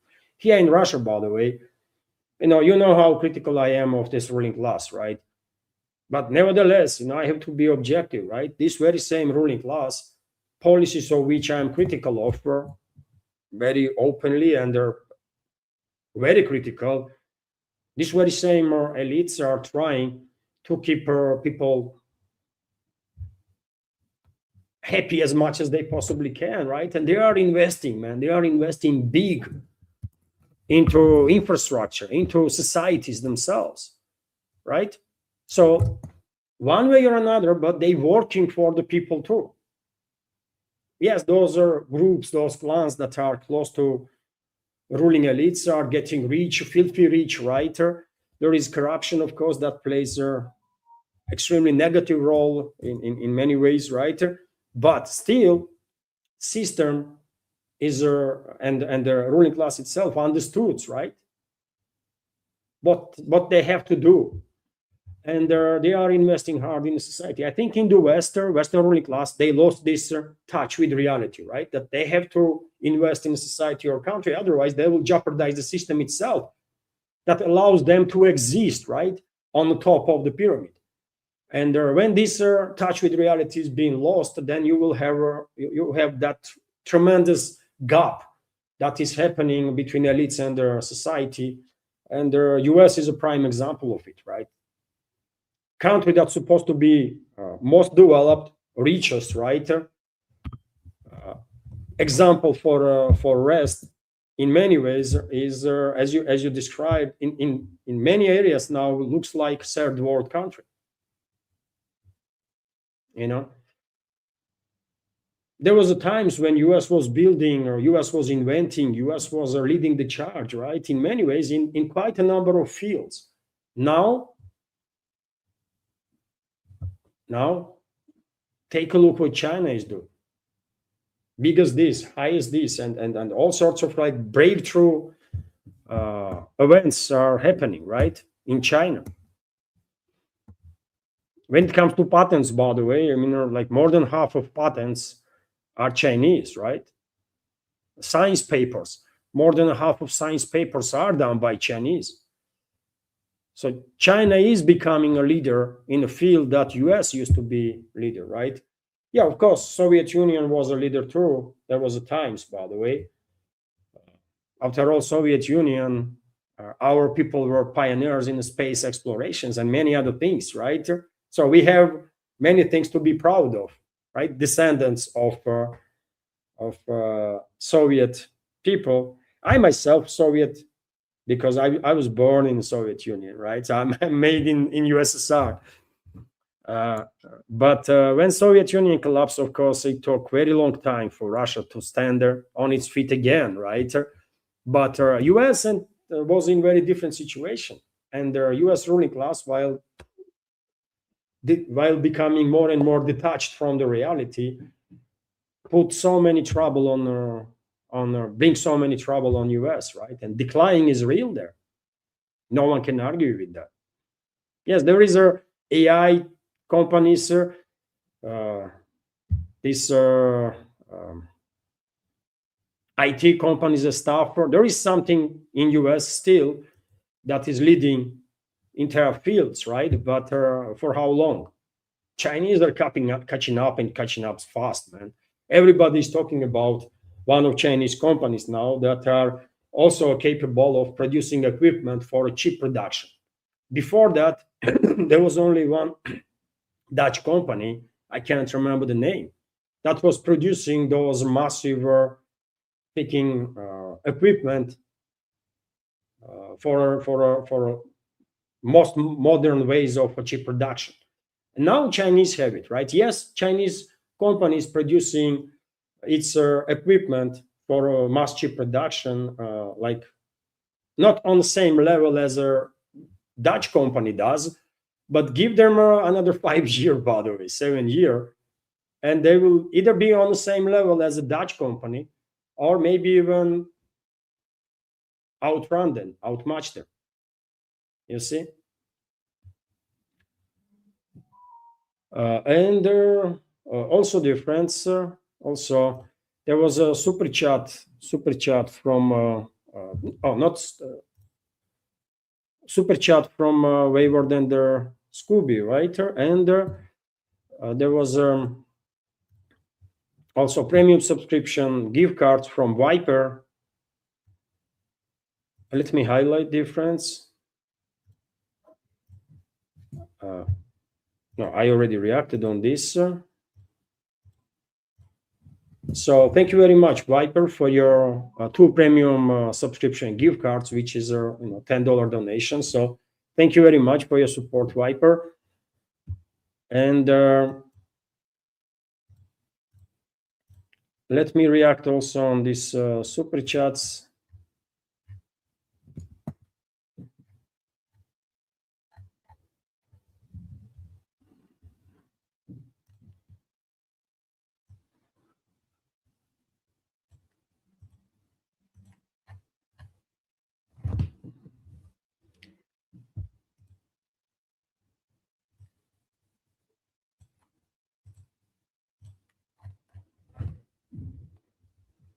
Just give me a sec, dear friends. I will make this screenshot.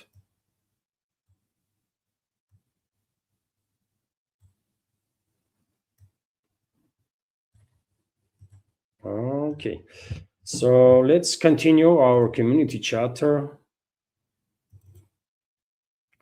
There was a super chat from Wayward and Scooby. Wayward, thank you very much again for your super chats and donations. And Wayward is commenting, I missed their highlights from Trump's rat in Russia. What was Radcliffe doing in Russia? Did Putin have a 12-hour meeting with him, Kushner and Witkoff? Well, no, actually, meeting was quite short. However, meeting was quite shorter. Radcliffe stayed in Moscow maybe like for 3-4 hours max, something like that. A meeting, of course, I cannot know how long meeting lasted. Officially, Kremlin is not even acknowledging that Putin had a meeting with Radcliffe, CIA director.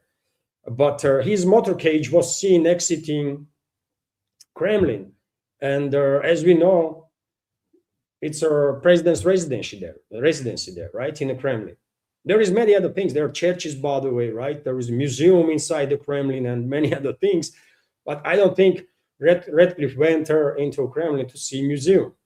He went in to talk to Putin, right? And some other high-ranking officials that were there too. I think he delivered there some details. I think he delivered the details of latest ultimatum that Western ruling class has come up with. The major framework of that ultimatum was delivered most likely by Vatican representative Yesterday also, he was in Moscow. It so happened that the CIA boss and Vatican #1 diplomat was same time in the Moscow, same day. So major framework was delivered to Russian Foreign Ministry by Vatican, and there are nuances, details, right? How to implement certain things was delivered by Redcliffe, and I think one of the results will be, if my reading of big picture is correct, one of the results will be that in next 2 to 3 weeks before parliamentary elections will take place here in Russia, Russian troops will have a window of opportunity to establish to rapidly advance and establish control or liberate Slavyansk city. At least Slavyansk city, by the way, right? Could be much more territories in this northern western part of DPR, that where Kiev regime still have its presence. But I think Slavyansk, at least Slavyansk, will be liberated by Russian forces. That will be one of the results of Redcliffe's visit, and liberation of Slavyansk will have also significant role in the future developments, because of course if my understanding is correct, then Kremlin and their propaganda outlets that are working for Kremlin will use this to run an entire campaign on that, right? Liberation of Slavyansk as a major victory. It is a victory, by the way, right? If this very important city is liberated. But the point is, why would West give this window of opportunity to Moscow, right? To Putin? That's what is important question, and they will do it in order to allow Putin to first run massive campaign, then to overshadow with this campaign any opposition voices, right? When very soon Putin will agree on some sort of a Minsk-3 agreement that most likely will take shape before end of this year, November, December. By the way, I expect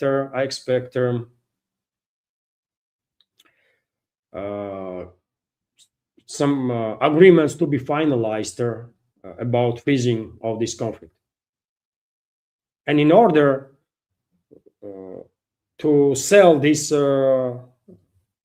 Minsk-3, that's what I'm calling it, to sell this Minsk-3 to public here in Russia, of course, Kremlin needs some major victory. Slavyansk will be that major victory, right?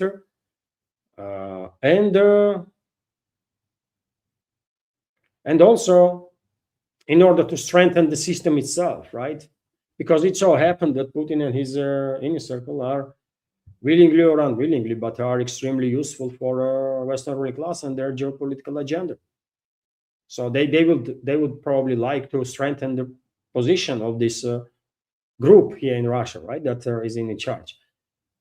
And Slavyansk victory will definitely allow Putin to rally the masses, right? Putin and their Kremlin propaganda to rally the masses, and for example, to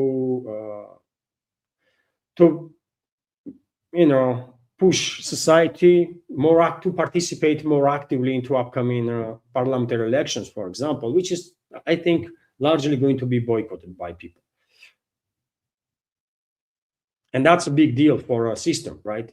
Because if people are no longer willing to participate, that means system is losing the grip or the mindset of the people. I spoke about it in the beginning of the program, right? And maybe I sound like extremely pessimist, or maybe I sound like freaking idiot too, but I have to be honest, right? I have to be honest, and I'm sharing with you my reading of the big picture, which is based on my education, my experience, right, including in journalism. And sometimes it might be that I will be wrong. Sometimes it might be that I will be correct in my reading on the big picture, right? We will find out if from now to day when we will have parliamentary election, if in next 2-3 weeks Russian armed forces will suddenly liberate Slavyansk, when everybody expects that battle for this last fortified area, Slavyansk, Kramatorsk, will last for many, many months or maybe years. Of course, if in the next few weeks, Russian forces will have this opening to establish control of the Slavyansk, that will be at least indirect confirmation that my reading of the big picture is correct, right? So that's what I think. Radcliffe delivered the specifics of this latest proposal of the Western ruling class to freeze the conflict, about freezing of the conflict, and representative of Vatican, Gallagher, delivered their overall framework of this proposal, I think. We will see. We will see. And there was also, by the way, super chat from Scooby.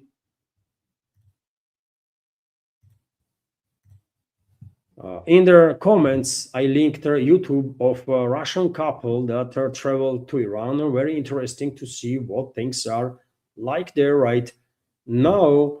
Dear friends, on the Rumble, and by the way, let me drop Rumble channel, link to my Rumble channel once again.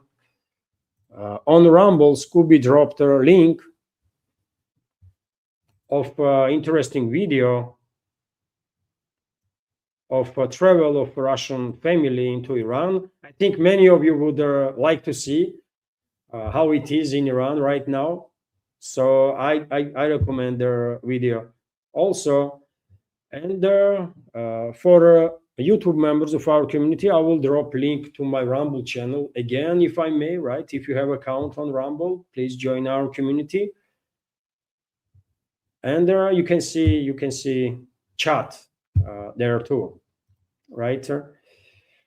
So thank you, Scooby, for sharing. There was another super chat.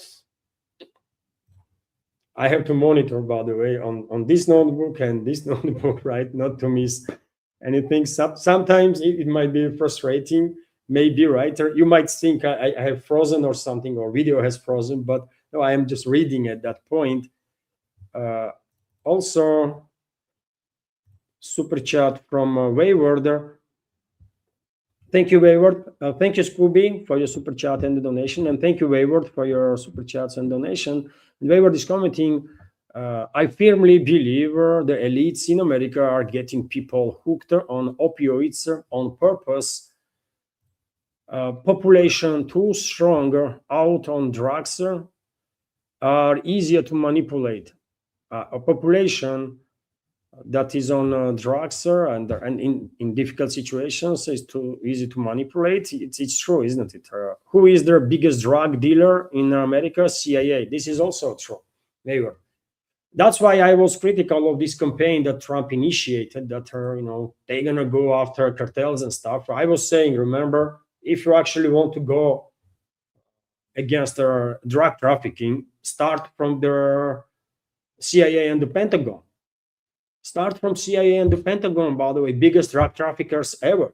Remember when US went to Afghanistan, surge in opium production in Afghanistan was just unbelievable, right? 1,000% increase, thousands of percent of increase of opium and heroin production.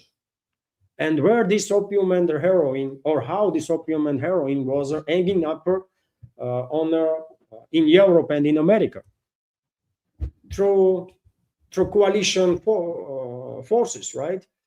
Through US, CIA was operating the operation, and CIA was using military aircraft, transport aircrafts of coalition forces. US, Georgia, by the way, become, at the time, Georgia also had deployed Saakashvili that criminal was president of Georgia, right? And Georgia was deploying battalions, entire freaking battalions in Afghanistan as a member of the coalition. And Georgia became one of the major transit hubs, believe it or not, of drugs from Afghanistan. How? Because of the transport planes. Transport planes, by the way, right?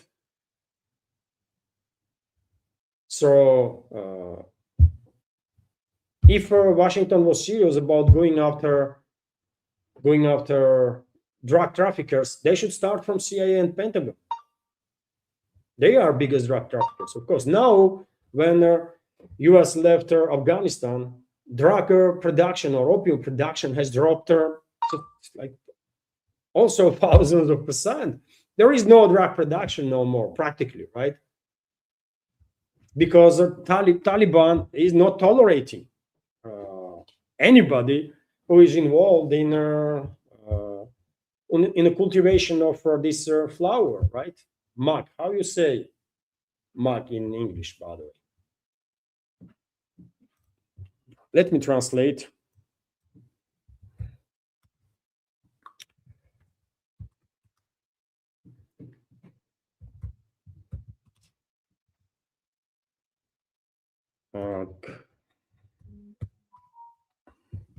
Poppy, yeah, poppy flowers, right? This opiums are made from opium from these red flowers, right? This I'm going to give you, I mean, just in case some members of community have not seen the flowers itself. And that's the flowers, by the way.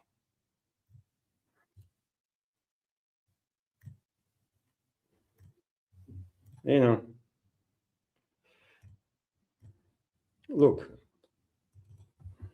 you all have seen these flowers, right? That's the flowers. There are entire fields, by the way, sometimes in a red color, right? Because usually these poppies, these opioid poppies, have these red flowers. And how opium are made? Those are they are cutting these poppies, right? On several places, there is a whiter substance that's coming out from these tops, right? They collect that and dry that, and from that substance they are eventually creating opium first, and then through chemical process they are transferring opium into heroin, right? That's how they do.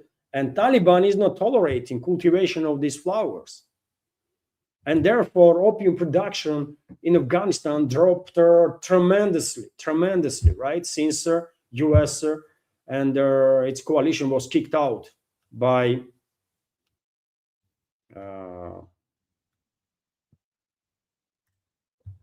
those Talib forces, you know. So obviously major drug traffickers are Pentagon and CIA, for sure. Although now they are more focused on this fentanyl, right, which is killing people in unprecedented scale, right?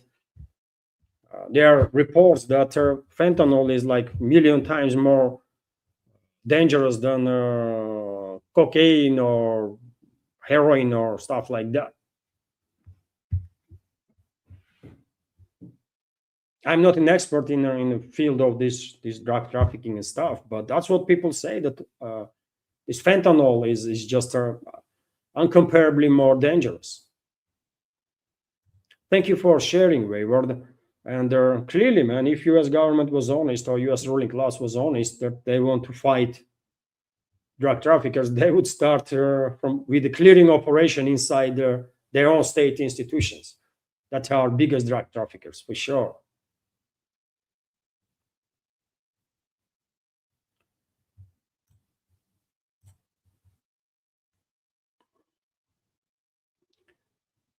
And there was also another super chat from Scooby.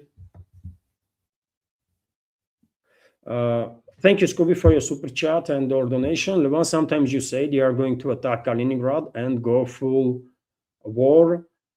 Other times you say they are going to going for a Minsk-3. Well, they are going for a Minsk-3, obviously, but if this process is derailed, then we should all understand, dear friends, that yes, Putin is a powerful figure. His inner circle is very powerful here in Russia, but then there is also deep state, right? It's not like Putin alone makes decisions on everything, right?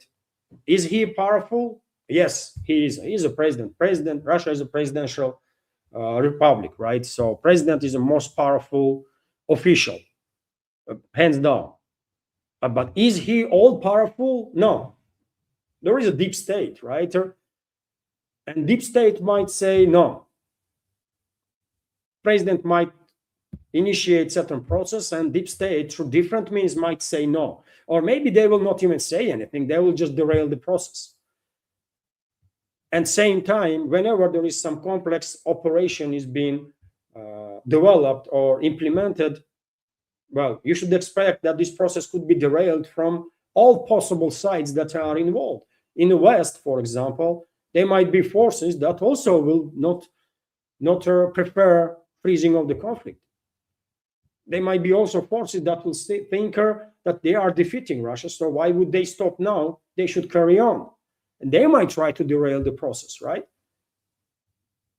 And just in case, all sides are preparing reserve plans. When it comes to preparations of the NATO countries to take action against Kaliningrad, it's not just me saying, Scooby, it's just factual, right? Yesterday, that was yesterday, isn't it? I reported that Poland is deploying entire freaking tank armadas right next to Kaliningrad on the border, like South Korean K2 tank battalions equipped with the South Korean K2 tanks. Which is a good tank, by the way, but obsolete, right? As any other tank when it comes to modern warfare, because drones will take care of those tanks easy. But nevertheless, there is active preparation. About a week ago, I reported about another massive military exercises that happened exactly next to Kaliningrad region. When first time US has deployed its latest generation of radio electronic warfare plane that was never seen next to Russian border ever before. Nothing to be said about statements of the current and the former commanders of NATO countries about obliterating Kaliningrad, about being ready to obliterate Kaliningrad. This is their words, by the way. Generals were using these words. So threat is real. It's not just Kaliningrad region, but also Leningrad region, right? And the Russian north, because almost every month there are constant exercises in Finland. Isn't it, Scooby? I'm reporting about this stuff in my programs, right? So therefore, regular viewers definitely remember, and you are active member of community, you know how many times I have reported about exercises in Finland, NATO exercises in Finland. I mean, you think what they are training for? They are training to attack Russian Federation from Finland, obviously, right? Deployment of Western assets, including ground forces, into Baltic entities, Lithuania, Latvia, Estonia. Isn't that their preparations for a possible incursion into Russia, including armored brigades, by the way? Of course it is.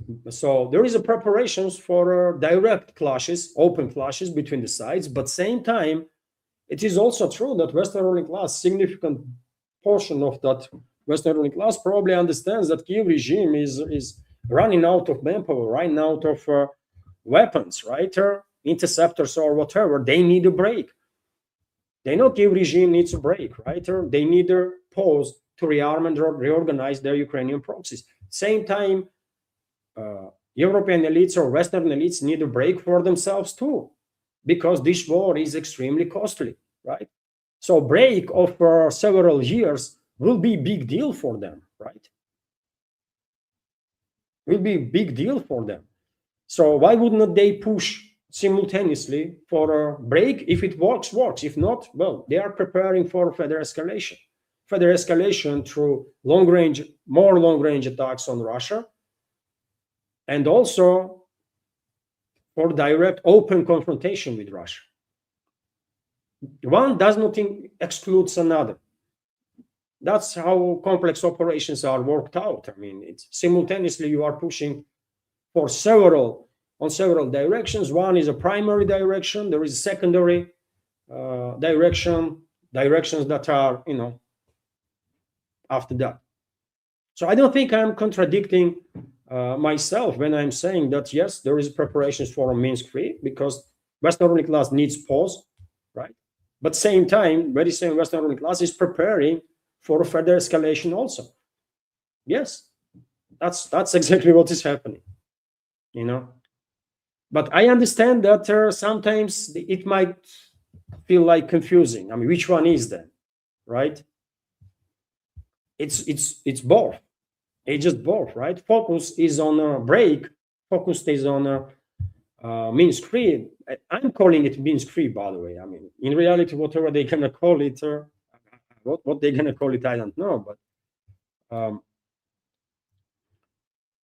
But they are pushing as a priority break, freezing of the conflict. But their secondary task, that is being worked out simultaneously, is to continue escalation. Long-range strikes plus preparations for open confrontation, including in the Kaliningrad region. They can do simultaneously all. And yet again, I mean, maybe Putin will agree on some sort of temporary solutions, freezing of the conflict or something. But before this process will be implemented, deep state might get involved and derail the process. We should not underestimate influence of the deep state here in Russia. Every country has its own deep state, right? And Russia has its own too. And I'm quite sure Russian deep state is very, very, very unhappy with the Russian president. I guess that Russian deep state is very much unhappy with their policies of the Russian president in regards to all these special military operation and relationships with the West and so on.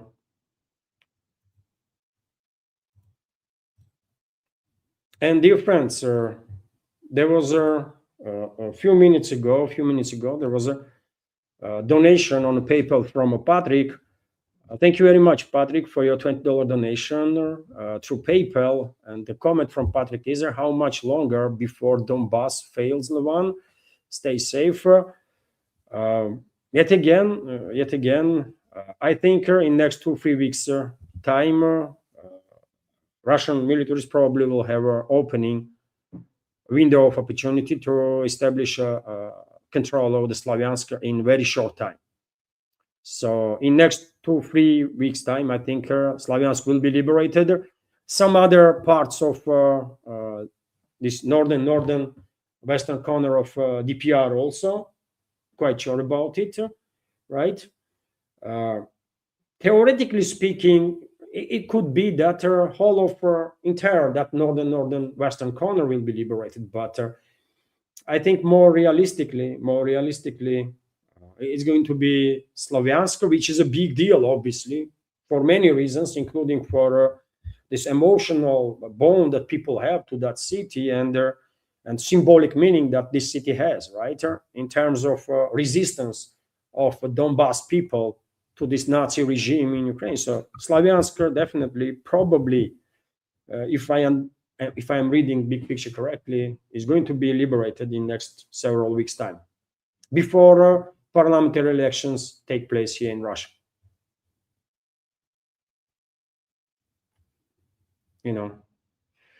So we will see, right? It's only like, if I understand correctly, this process it's only like few weeks now from liberation of Slavyansk. Let's see. Thank you very much, Patrick, once again for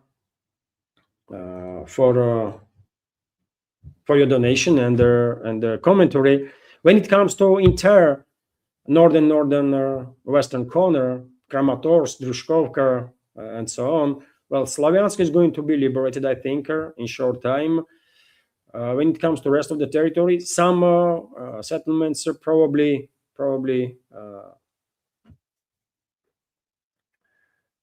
what is the name of that settlement, by the way? Dabropolia, right? Dabropolia will be liberated too, I think. Maybe Drushkovka also, but that will take more time, right? At some point, we will have a freezing of the conflict or ceasefire, and I'm not sure inter this northern western corner of DPR will be under full Russian control for that moment when ceasefire will be declared. You know, but Slavyansk will be liberated. I'm quite sure about it. And right now, dear friends, there was a recommendation from Christopher.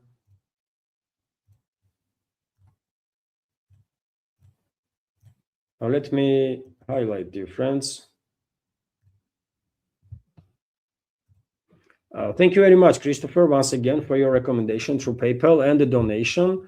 And Christopher is commenting, hello, everyone, here is the video that you might want to watch or share. Professor Richard Sacker, Ukraine war was avoidable folly of Empire Western hubris exposed.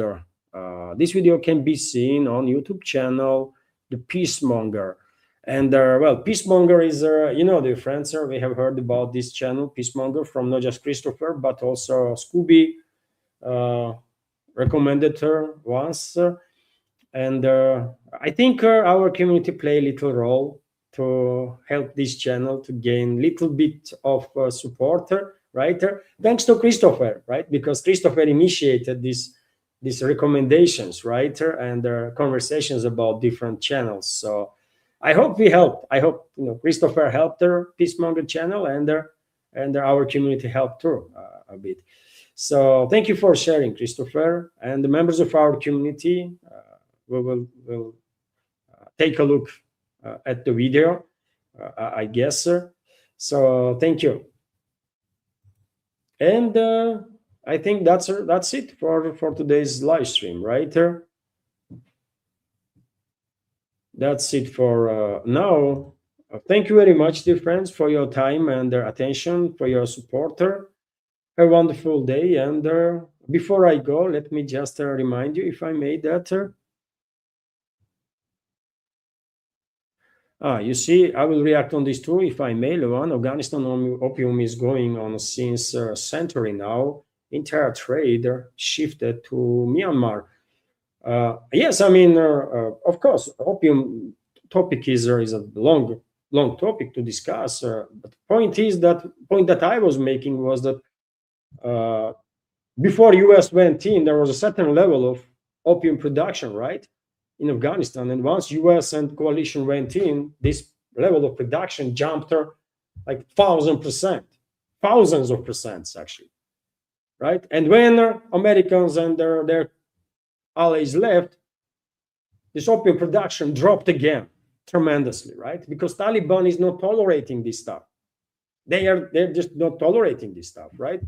And it is, I guess, an exact consequence of that our opium production is shifted now into some other parts of the region in Myanmar, for example. I didn't knew that now Myanmar is a big player when it comes to opium production. Thank you for sharing, Nidish.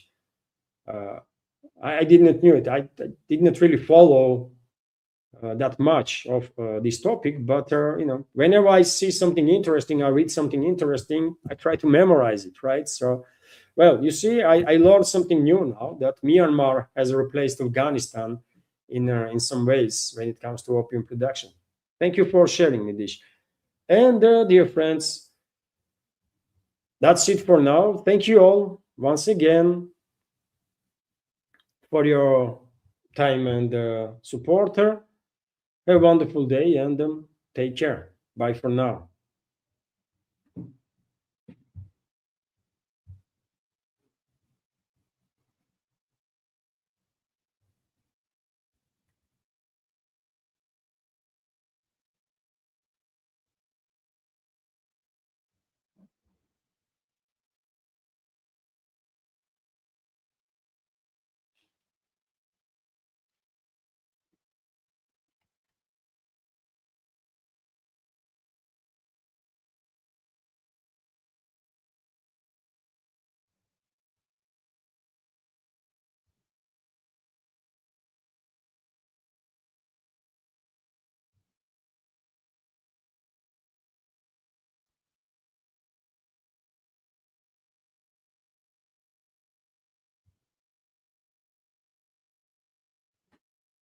Mhm.